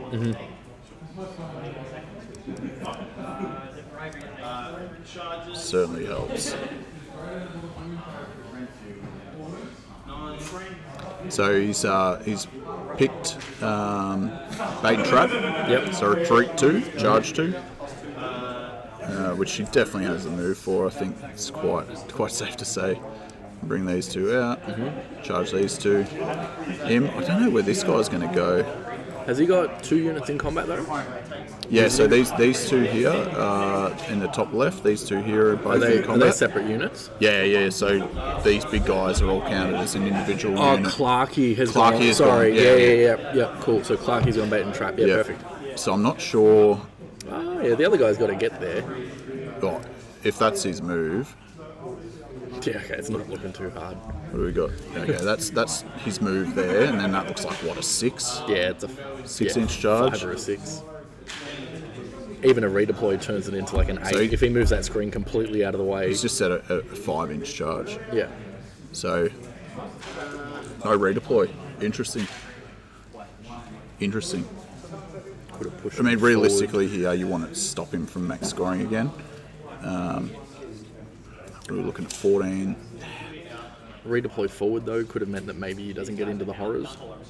Because at least that way they're not tagged, and then he can. I think it's not a bad thing for him to get the horrors in. At least they'll get to do something for the game. Because they've done nothing so far. Yeah, well, yeah, that's the thing. Yeah, both 6-packs are still hanging in the middle of that, aren't they? Yeah. Yeah, I think Clarkey's really threw in for 6 here by being so cagey. Yeah. He's going to retreat over the top. Can you do that? Yeah, so because of their long shanks. Yeah, okay. Because Just they're not, ignore models on anything? so I think it's if they're not mounted. Okay. Where are we? Let's pull up long shanks again. Destruction. Behemoth.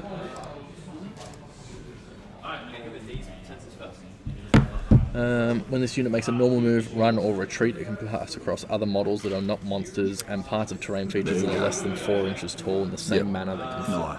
Nice. Yeah. So he still gets to get that board position as well, which is really important. So Clarkey must be playing down on points then as well, right?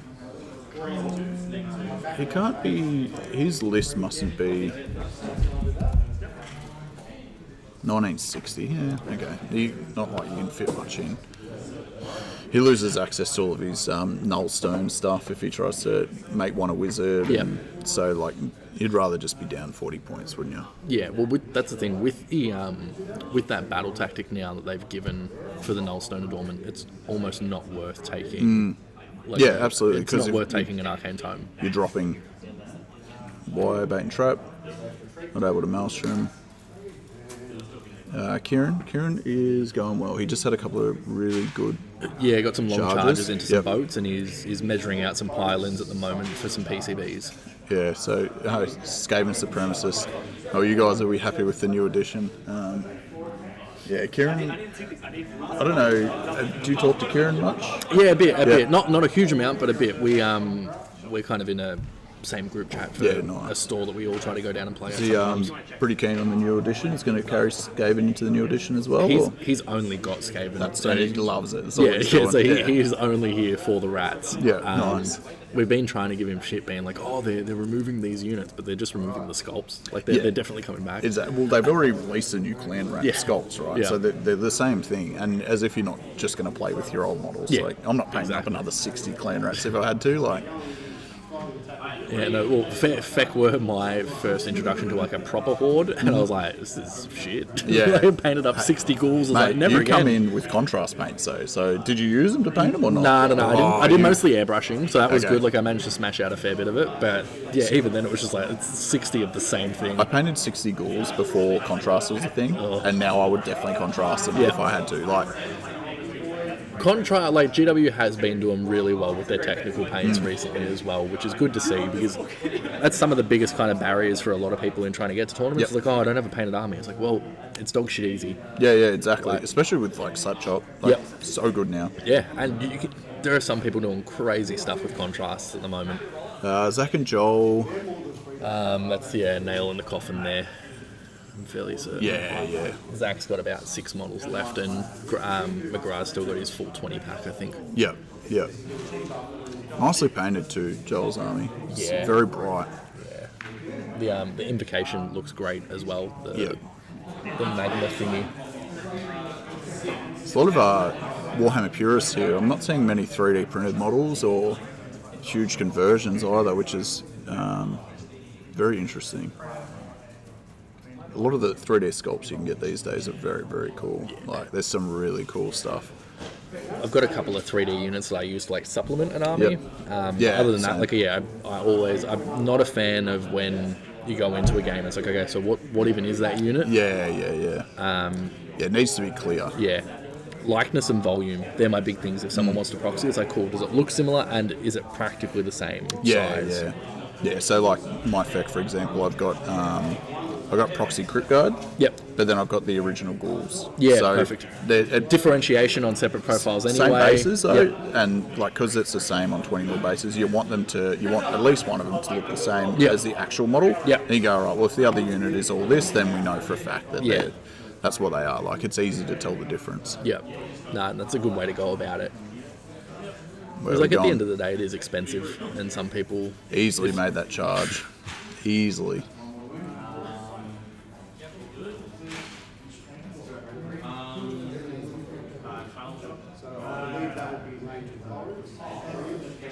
Good view of Clarky's head. Clarky's confidently got this one. As Yeah, well. absolutely. I that's- honestly think it was the defensive, like the cagey play. Yeah. Just really put Feck in the wrong position 2 turns in a row. Yeah. 2 turns. Just made it really hard for Jake to And come back from that's that. the other big thing as well. The fact that he hasn't killed those last 2 hounds means that he can't just bring in, because I don't think there's any other units that have been completely destroyed. He can't just next turn muster a unit Yep. on the sideboard on That's that back right. objective. Liam getting excited. So yeah, bait and trap was a really good one there. Yeah, it was a gimme, right? Although I would have gone for the terrain thing. I reckon that would have been fun. But bait and trap was easy Yeah. to get.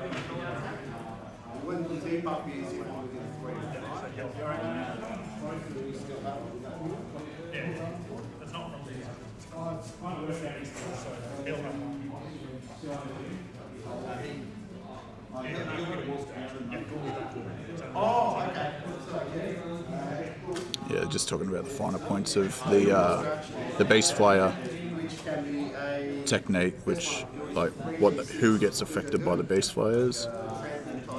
So it's just this unit here affecting this model here. Clarky was a bit concerned about him, but he's got no debuffs on him, which is good.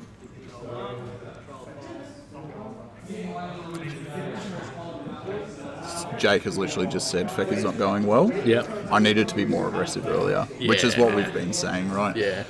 I think he realises now, like, the caginess of Clarky is just put him in a bad spot Yeah. 2 turns in a row. And that's the thing though, like preparing for a match is good sometimes if you know what you're going to be going up against, but the problem is if you prepare in one way and you're so this is how we're going to do it, this is how we're going to do it, as soon as they do something different, you're like, What now?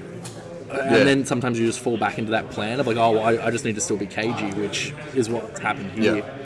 And so Clarky has maintained priority order Yeah. the whole game until now, which I would argue is it's sort of like it's too late now Yeah. anyway. So admittedly, the priority role has not come into play at all. Yep. Because at this point, like I think he was gone last turn personally after Clarky Max scored. Yeah. But I think if Jake did turn 2 as his turn 3, so like if he just ignored what he did for turn 2 and played his turn 3 as his turn 2 instead with the And was in positioning this that he position now. and the positioning that he had on the board, because like this now, like you can kind of maybe make something happen with an extra turn of game from here. Definitely. But being at top of 4 now Yeah. and tied down, like there's not much you can do. And being 11 points behind, also not favourable.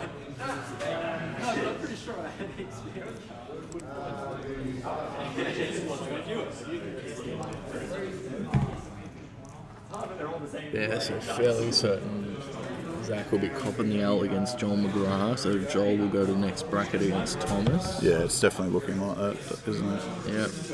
Zach will go down to Joel. Yeah, so Joel will be up against Thomas Oliver. I mean, we could be severely mistaken, but... Oh, no, I think he was 11 points down also. Yeah.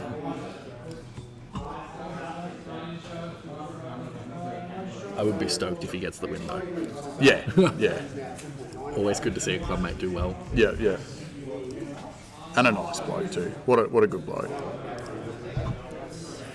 It's funny, even the saltiest man in Warhammer, Pat, has dialed it back. He's not so salty anymore. He's been well behaved. I saw him smile earlier. Yeah. It was crazy. Yeah.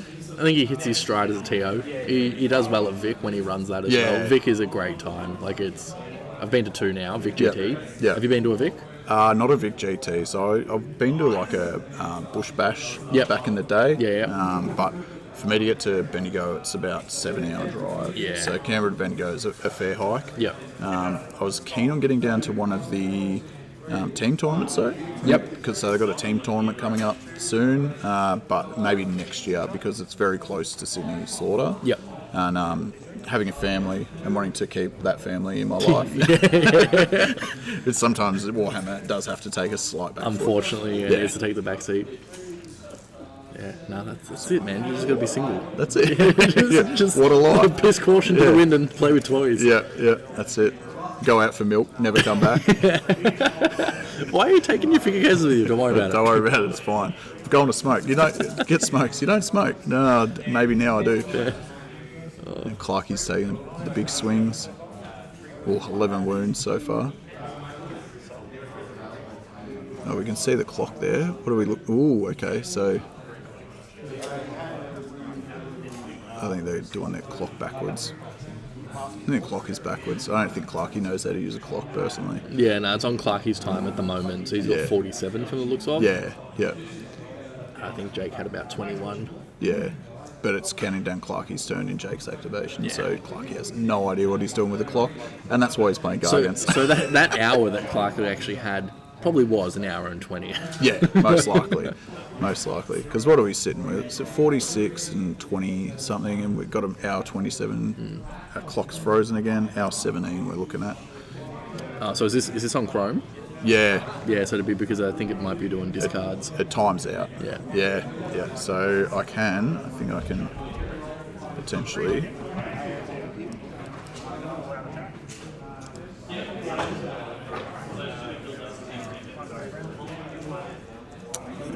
if we find the right one. Yeah, they're going into efficiency mode, that's what it is. So when they're not being used, they're getting back rounded. It's alright, we're not going to worry about that. It might be a power setting on the computer actually.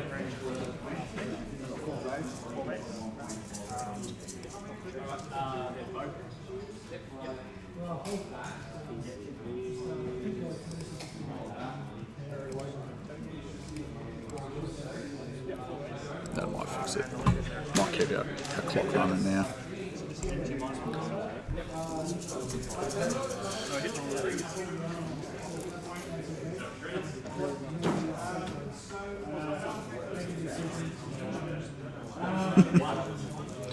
It's a really bad roll. Not really, it's pretty statistically correct. Like Yeah, he goes.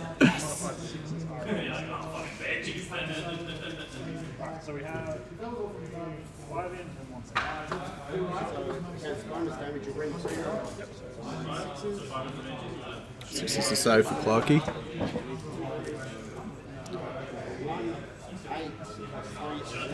11 wounds out of the horrors. This is where they come into their own, right? Yeah. Clarkey just goes, "You don't get to attack again, do you?" That's the old fair. It's like, nah, not anymore.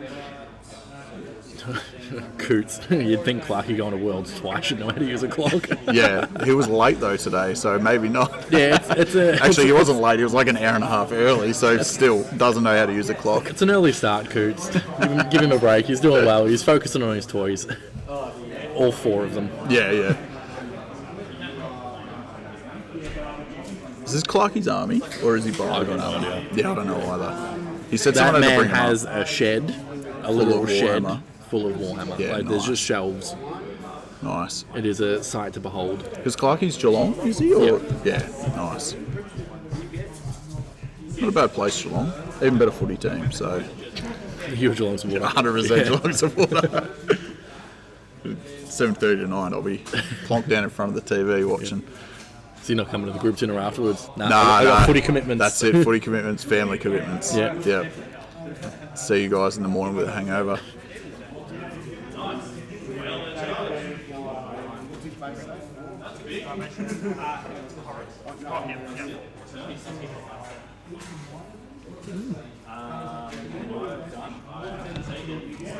Black might still be in it. He's just said that big on a failed charge.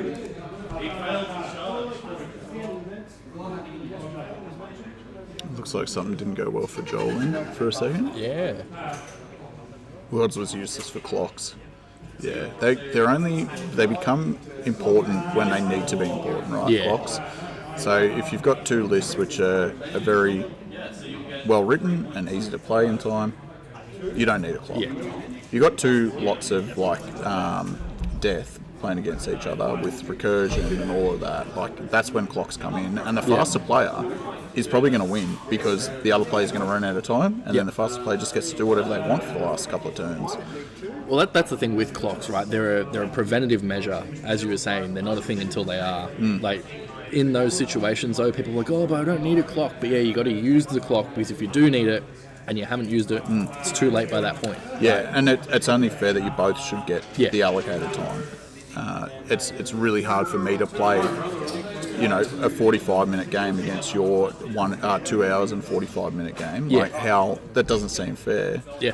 And if you can't play it at the time, you know what? Play a different Play a army. faster army. Yep. Yeah. Yep, 100%. Yeah, no, because like if points are allocated, right, we've already know that there's allocations of resources to be able to play the game.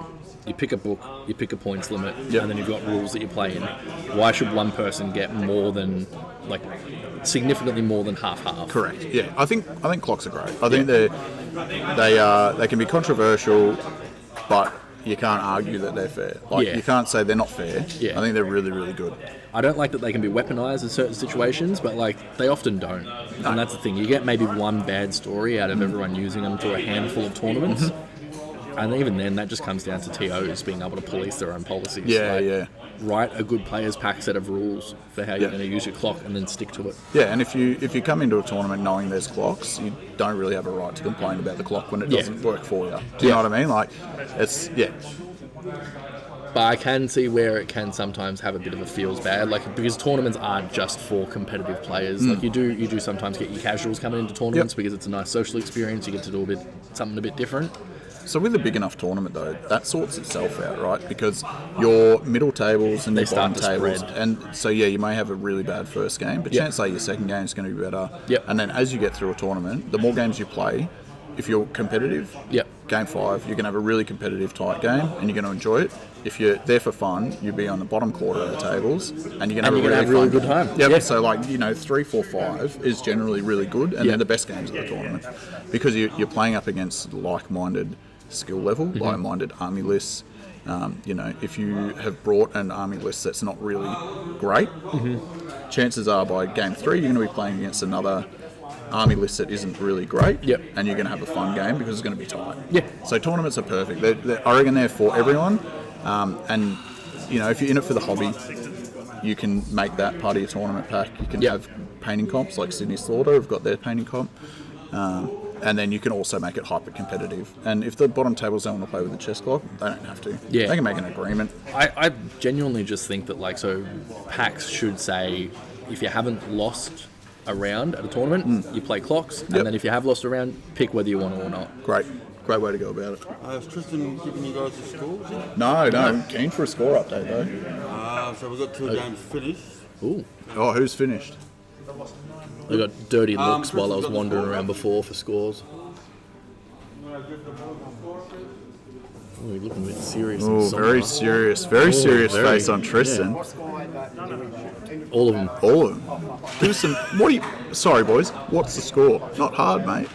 Just go ask the questions. You're a TO.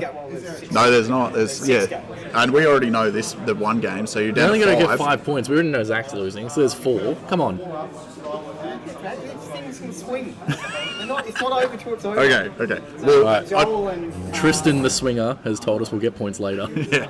The Joel and James. they're gone 32. 32 Joel's way. So Joel has won that. Okay, max cap. So Joel has max scored against James. That was Rough. the supposed not strong Slaves to Darkness list that he brought. Yeah. No one listens. Well, yeah, I wouldn't have listened to him either. I'm pretty sure the boys called him out on his shit straight away. Yep. So yeah, unfortunately the Gits has gone down. Another one of my armies, so I'm sad to see that happen. I mean, it's to be expected, right? Number 1 on the table against number 16. Yep. That is to be expected. James is a great player. James has come into his own in the last year and a half to 2 years. He's a borderline lad as well, isn't he? He is, yeah. So he's a local. If anything, he should have been. Well, Joel and James both are. Yeah. We've actually got a very good representation of borderline guys here. So there's 3 from Borderline Gaming. I think Matt and James might be here just because of dropouts. Yep. So they've made it. They were in the top 25-ish. And it's easy for them to get here. There's no reason why they can't. And then the next highest representation, I think that might be, maybe there's just one from a lot of different clubs, right? There's only one measured gaming guy playing, which is Joel.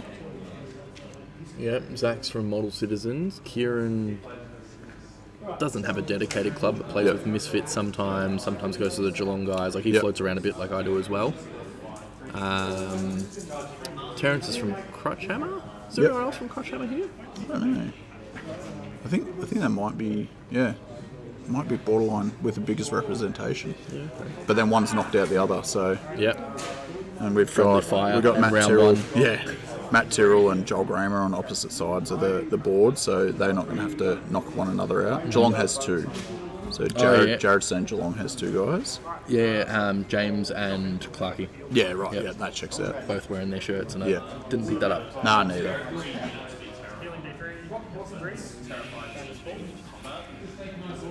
So I'm not sure if we've moved on to the next turn yet. I have stopped paying attention. Yeah, okay. So we're into Feck's turn now. Yeah. I'm zoned out of this game. Yeah, same. Nails in the coffin, unfortunately. Yes, very much so. So we know for a fact Clarkey Max scored that. Yeah. That was very, very to be expected. Oh, yeah, and Jake's Crutchhammer 2. Okay, so Crutchhammer has 2, Geelong has 2. Yep. And then, a couple of Sydney guys as well.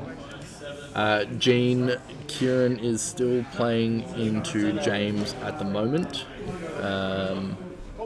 Looks like a tight enough game. Kieran got a good charge off before, but I still see a boat on the table from where we're sitting. Yeah, so I've played a couple of games against KO recently, and their shooting can be bad, but I think their movement is the issue. Their movement and their shooting. So being able to move and then shoot. The good thing is Kieran has flexibility with his list in movement because he's got the gnaw holes to teleport out of. He's got the drills to be able to hold them in deep strike. He's got 3 core steps ahead to be able to bomb multiple charges before he gets to that unit that needs to make that 9. So I think he's got 3 chances to roll, 3 or 4 chances to roll the 9 up to get a unit in, and then if he hits it on one of the first 2, all of them are getting in. Yeah. He's got the flexibility with his build, which is what makes it scary. Let's see what battle tactic we've got for Feck. Oh yeah, I'll go have a squeeze. Yeah, go have a look.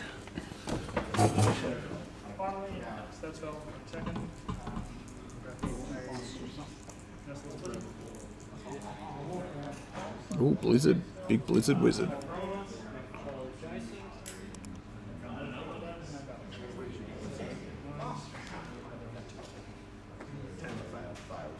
Oh, failed a Blizzard with 4 dice. Led into the Maelstrom. Looks like we just failed a lizard attempt. Yeah, yep. I don't know if that's a Maelstrom. M-A-E-L. Yeah, close enough. Yeah, close enough until I get shredded online about not being able to spell. Lead. That's all lead. It is lead. What are you doing this turn? Oh yeah, we got lead. M-A-E-L-S-T-R-O-N. Hey. Yeah, you got it. Nailed it. Who says public school isn't good? Failed Blizzard on 4 dice. It's rough. That is rough. When he needs it But to. even then, I don't know if it really helps. It's the points at the moment. I think he's going for a moral victory at this Yeah, point. He's yeah, like, just I trying will to- kill one giant. Yeah. I will kill one. That's the aim. It's actually been a good game to start with the Giants. Like, they're fun. But I think when they play against like a list that can have damage output, they might not be enough. Yeah. Yeah. Yeah, if something passes that DPS check on them, they are struggling. Which Jake could have done. We've said it a couple of times. If he had have played a lot more aggressively, he said it himself. If he had have played more aggressively, he could have wiped one. It also comes down to it. Like if he's not familiar with the list, like Feck are not the straightforward, smooth brain army that a lot of people think. Like they're definitely not. You need a lot of reps to understand how it operates because it operates at a completely different tempo to most armies. They don't have the output they used to have either. So even the dragons, right? They don't do enough anymore. They really need that double attack to be able to do some real damage. Yeah. When you're looking at the more out of the Terrorgeist with mortal wounds on 6s, and you get to do that twice in a row, it's really big. Yeah, I think it looks like at the moment just a comfort thing where if he gets a couple more reps in and then starts throwing units in and realizing like, oh, I didn't get tabled. Yep. Then exactly. you start to remember like, yeah, okay, maybe I can push this in. Maybe I will be a bit more aggressive here. How you going, Josh Clark? Hey, Clarky. Good, man. Good to hear. I'm glad.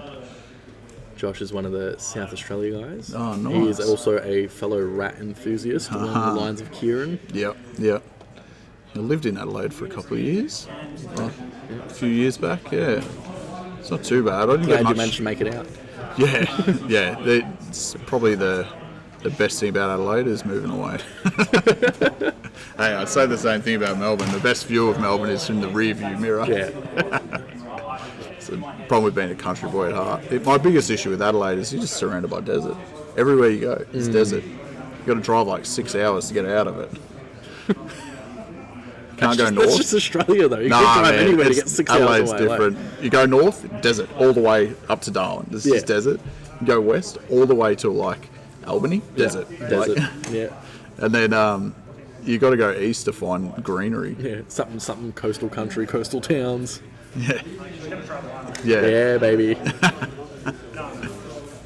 There's a lot of Clarks on stream at the moment, really. Yeah. Yeah, they're way too many, if you ask me. Yeah, there's a couple of them. This should be a fight to the death. The worst part is the inferior Clark is actually the one in the superior position. So Michael Clark is with an E. Yep. But he's the only one playing at Masters. Ah, okay, yeah, So, true. Inferior name, but superior Warhammer player. Yep, that checks Which out. is disappointing. Yeah.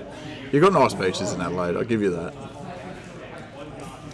Beaches in Adelaide are good. They definitely fight with, the East Coast. There's some really good spots in Adelaide, South Australia in general for beaches, but it's just too far away from anything. Like trying to get to the East Coast to play Warhammer in general is just really difficult. Yeah. I pretty much stopped playing for 2 years just because it was too much effort to try and get a game in, especially with mates, or try to make it to a tournament that's not in Adelaide. You've got to fly. Well, that's why it's always nice to see the South Australian guys when they do come out. Absolutely. Because like they're always out as a club, always repping their shirts. Like it's a good club spirit, and it's good to see that they all get to come over together and still make it to those events that a lot just wouldn't be able to get to. Yeah, for sure. Looks like we're going for a 9-inch charge, maybe from the horrors downboard. Yeah. If he can kill that one, he will have adjacent. Yeah. Knights are looking at a charge. They're back in the Morbeg Knights. E for elite. yeah, I guess so. Mate, why not? Yeah, it's the Clark upgrade.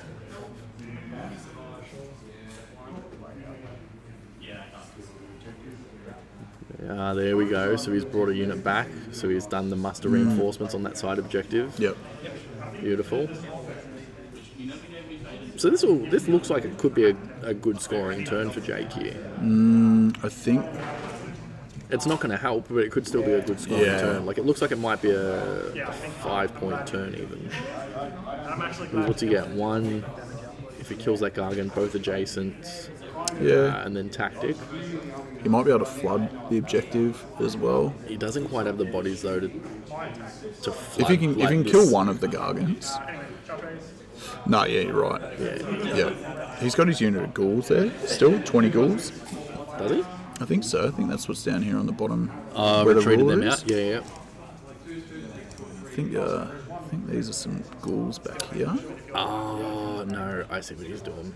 So he's put the 9-inch stick out. So this one here can't redeploy across on, but I think he's just beelining for center objective. Yep. Yeah, that's what. Yeah. Sorry, that's what I meant. No, I was assuming he was going out that way because I saw the stick, but that's. I think that's gone for. Yeah. I think he's just going for the middle objective, Yeah, and he's going to try to clear both. Yeah, try to kill one of the Gargants. Yeah. That's the other thing that Fex struggle with a bit that I noticed. Activation wars. Like, just knowing where and which ones to activate can be really tricky because you're so fragile that your output can fall off a cliff by something just... Like, going into 2 Gargants is tricky because you're probably not killing both with 1 activation. Yeah. Alright, so this is the charges. 4 wounds out of 3 4-ups. Ugh, it's rough. But, like, look, he got 3 of his 4 4-ups, but yeah, 4 mortals out of that is not great on D3. So, like, I've got a unit of 3 Morbeg Knights, and then the other, so earlier on in the week I played against a guy, so Feck on Feck, and he had 2 units of 6. Yep. I don't know if they do enough. Yeah. Like, they're cheap, like, for what they do, but I don't know if they do enough, because they just don't hang around long enough, and then the charge can be so swingy. I liked them as, like, so I started with them as a pack of 6 and then a pack of 3, so I had 9. But then I found that the 6-pack was too much investment, that people were getting good value out of the trade back. Yeah. So now I've just gone to 2 packs of 3, and that's actually worked a lot better for me, because, like, I get to harass something, and then they trade into 150 points, and it comes back. Brilliant. Yeah, absolutely. Good.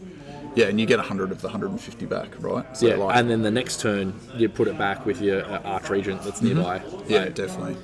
so yeah, the 6-pack of bats feels like a bit of a trap because they can do a lot. Yeah. But yeah, as you said, 1 solid hit and that's not worth it for the 300 points. Yeah, exactly.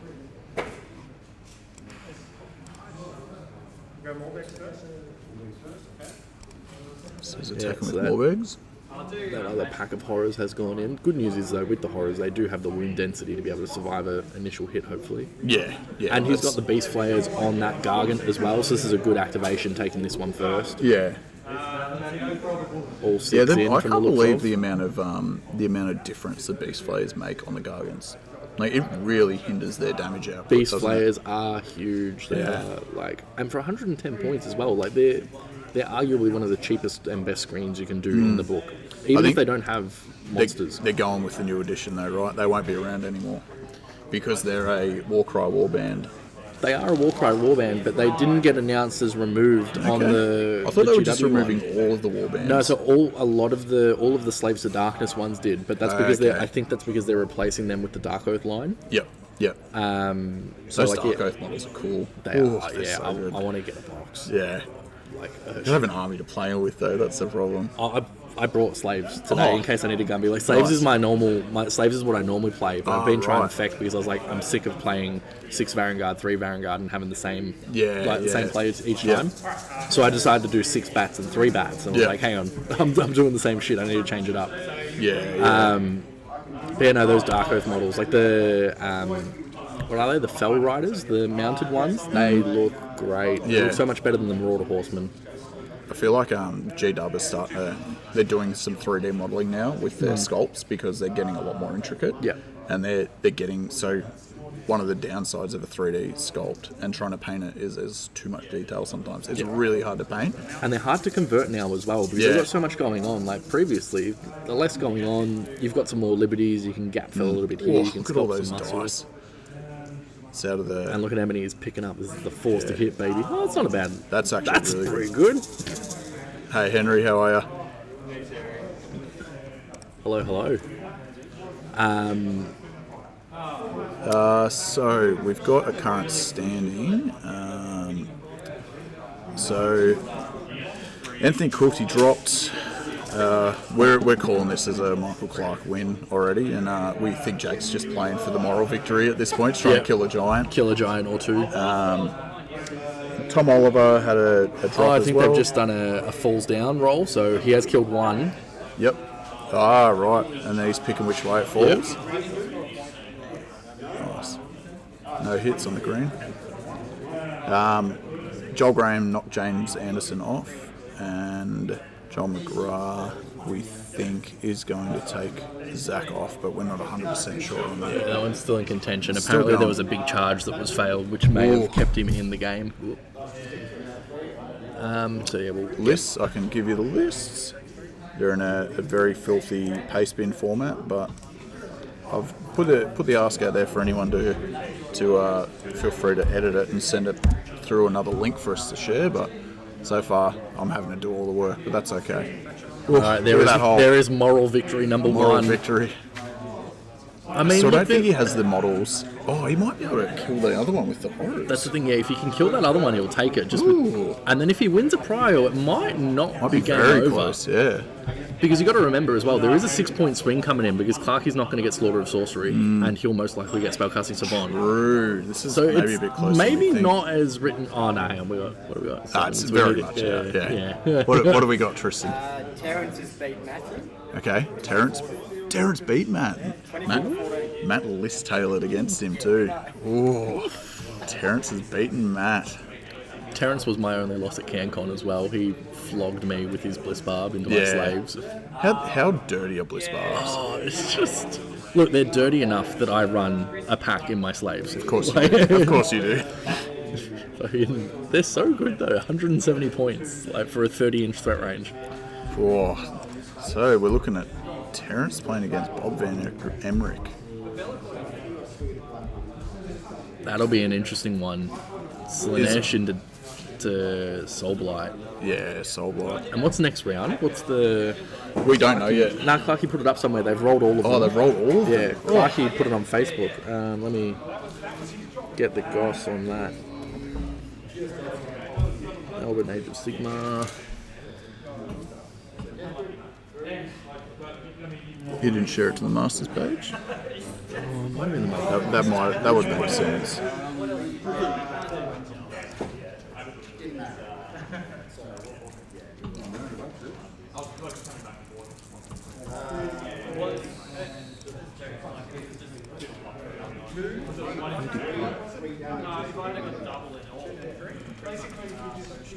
Yeah, no. Someone's dropping the ball on the Masters page, that's for sure.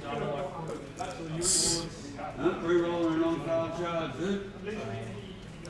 That's the way to lose the game. Yeah, I see what you're saying. You had one unit that needed to do a lot. Roll it up. Towers in the Tundra.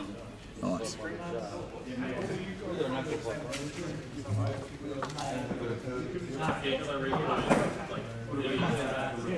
I think Zach may have got the upset victory. No way.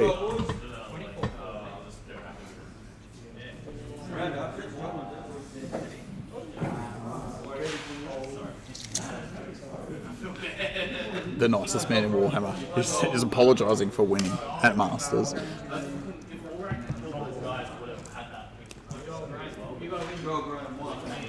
No way. You wrote him off too. I'm going to tell him. I'm going to tell him that you wrote him off. I did write him off because he's been so stressed going into this game. That's so funny. Did you You see Pete Atkinson's blog, Plastic Craig? No. Okay, so Pete does a blog. He does it with Pat and I think Yeah, Joel yeah, as yeah. well. Yeah. And they wrote him off. They were like, "Oh yeah, nah, like sorry, Zach, you're gonna get thumped." Not a chance. Yep. Yep. And then he saw that. He's like, "Oh look, at least I've got an out now." Blah blah blah. Like it doesn't. Yeah, no one's expecting me to win. Yeah, I was like, "No, don't think like that. Like you get one good hit in if you can rock him. Like, Yeah. you get this victory." I am over the fucking moon with that. That's awesome. Good on him.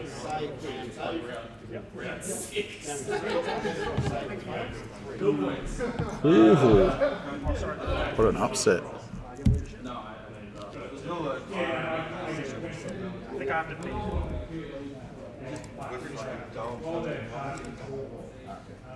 Ooh, so Clarkey has piled away though. Back on this one, he has piled away with the round of upsets. Yeah. So he has piled away. It looks like to try and reduce the amount of horrors that Jake can get in on the swing. Smart. Very, very smart. So with piling in, because they've changed the wording on piling in now, you can't pile away from a unit that you're already in combat with. So if you're strung You out, technically can't do that now, though, right? no. So as long as you can end closer to as long as the model ends closer to the closest enemy unit, you can go further away. So if you like daisy chain onto so a you couple can lock of others, people into combat. you can lock them in Yeah. and then like kind of pile away and Yeah, stuff. whereas if you're currently locked into 2 combats, you can favour one and move away. Yeah. Whereas that looks like fourth ed is saying you can't move further away from any of them. Yeah, okay. Yep. So because if you're in combat, you have to end in combat with that same unit unless it's from casualties. Yeah, right. So, James against Kieran. It looks Kieran like just Kieran did just the saw L. a thumb up. I saw a thumb down. What was the thumbs down? Was it? Ooh, so maybe James is doing good. It is a I round don't of know. fucking upsets, It apparently. is. Liam looks like he's still playing. Liam is definitely still playing. Yep. What are we down to? We're down to 48 minutes, so 3/4 of an hour left on the clock. Fletch, not too sure how how James is doing, but looks like Kieran is sweating a little bit from the looks of. Big turn of events from last year's Masters. Yeah. So it's very much a round of upsets so far. It's the year of the underdog, baby. Yeah, for sure. It definitely seems that way.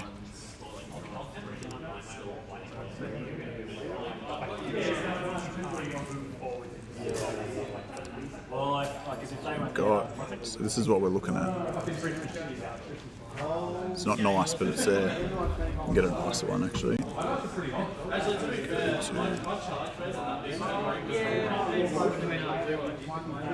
Lost Legion playoff next, possibly. Can't remember where everyone is.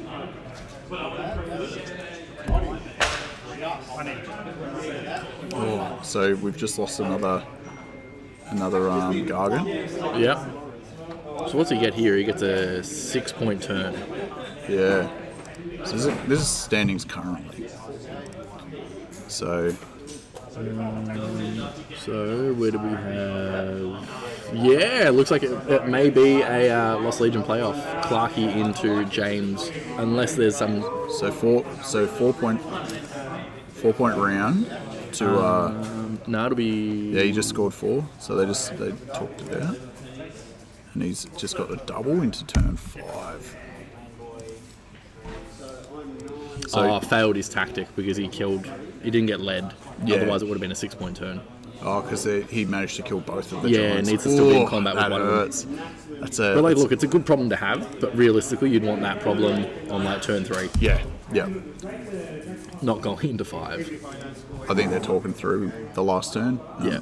Which, I mean, we called it a while ago, but Clarkey's pretty much gone. Because like even if Clarkey doesn't score anything here, what's he on? He's on 23 at the moment. Plays 9. Yeah.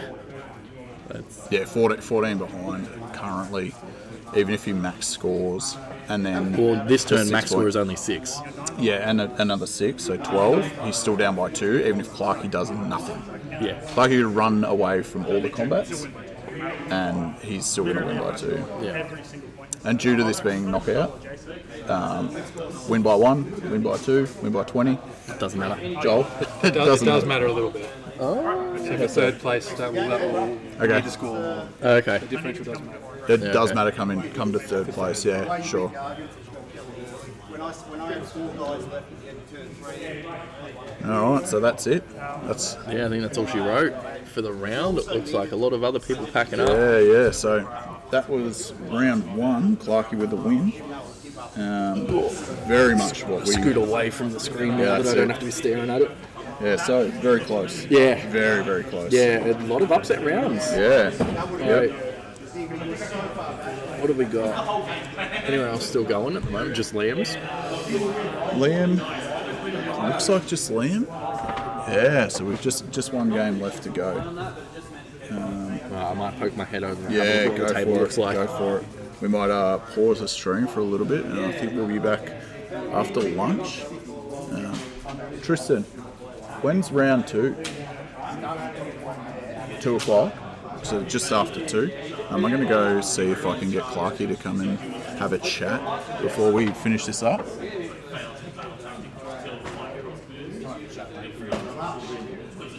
Mightier is right here. Mightier is right here. Are we on video? Here we go, yep. We got Clarkey, yep. Beautiful. This in or no? Nah, No, nah, just it's talk alright. to We the- don't need this. We don't need these now. You guys aren't there. Mightier is right here. So, how you feeling? Pretty good. Yeah? I thought it started good with the mission. The mission's obviously good for Gargans, Yep. and so I was like, yep, that I needed a good mission against Feck. Yep. And then he played very castle and defensive, Yeah, which is a mistake against we Gargans. we called that turn 2. Yeah, too 'Cause- defensive. Well, you were playing defensive, and I think that threw him off too. Yeah. Because I feel like he might have been expecting you to come. He was right expecting up the me to go board. aggro, Yeah.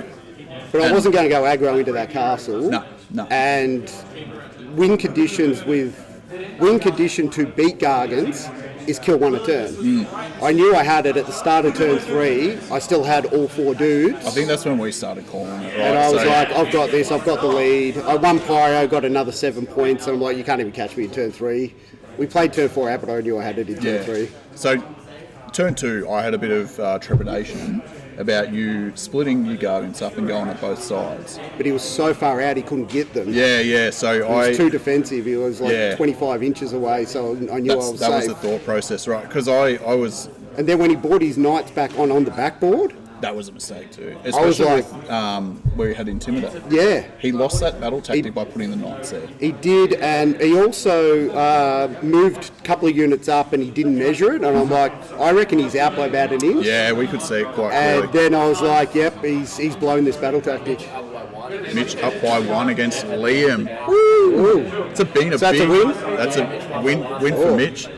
So we're that's a big round of upsets. It's a big round of upsets. Well, it just shows the plastic crack guys can't call it. It's I've said for Pete, years. in the I've said for chat, years Pete? that Atkinson doesn't know what he's yeah, talking he's about. fucking doesn't even know Destro. I'm disappointed Atkinson didn't bet on the Destro, bro. Like Yeah, just for like true. he's supposed to back Destro. I mean, can write a good blog. Yeah. Can't list predict for shit. Kieran and James are still going, so there's one game left to play. But yeah, big round of upsets.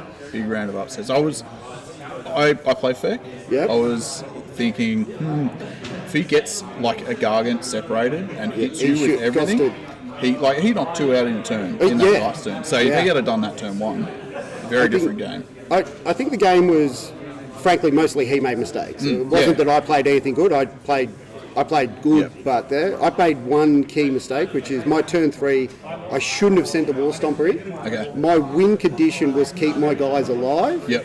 War Stomper should have stayed on that other objective Yeah, anyway. okay. I had enough of a lead, it didn't matter. Yeah. But all I did was basically allowed him to swarm me rather than Yeah. hold it. Yep. Yeah. No, that's good. He Very, very made good. more mistakes. And that was the game. Yeah, and that's all Played it too takes, right? defensive. That's all it takes. Is it just takes one person to make some mistakes, And then I exploited it by not letting him kill me by being defensive and yeah, good stuff. Yeah. Well, congrats. thanks, man. Congrats. See round 2 for Wizards Tower You will. Towers in the Tundra. Gargants like Wizards Towers. You can't even, you can crush them, but you can't hold one, right? I can't control it under the way they changed it now, so you Yeah. can't garrison, Yeah. but you can control. But Yeah. yeah, Nice. but I could deny him by just throwing it. Yeah, true. So, board state at the end of the game. Clarkey with a very convincing win.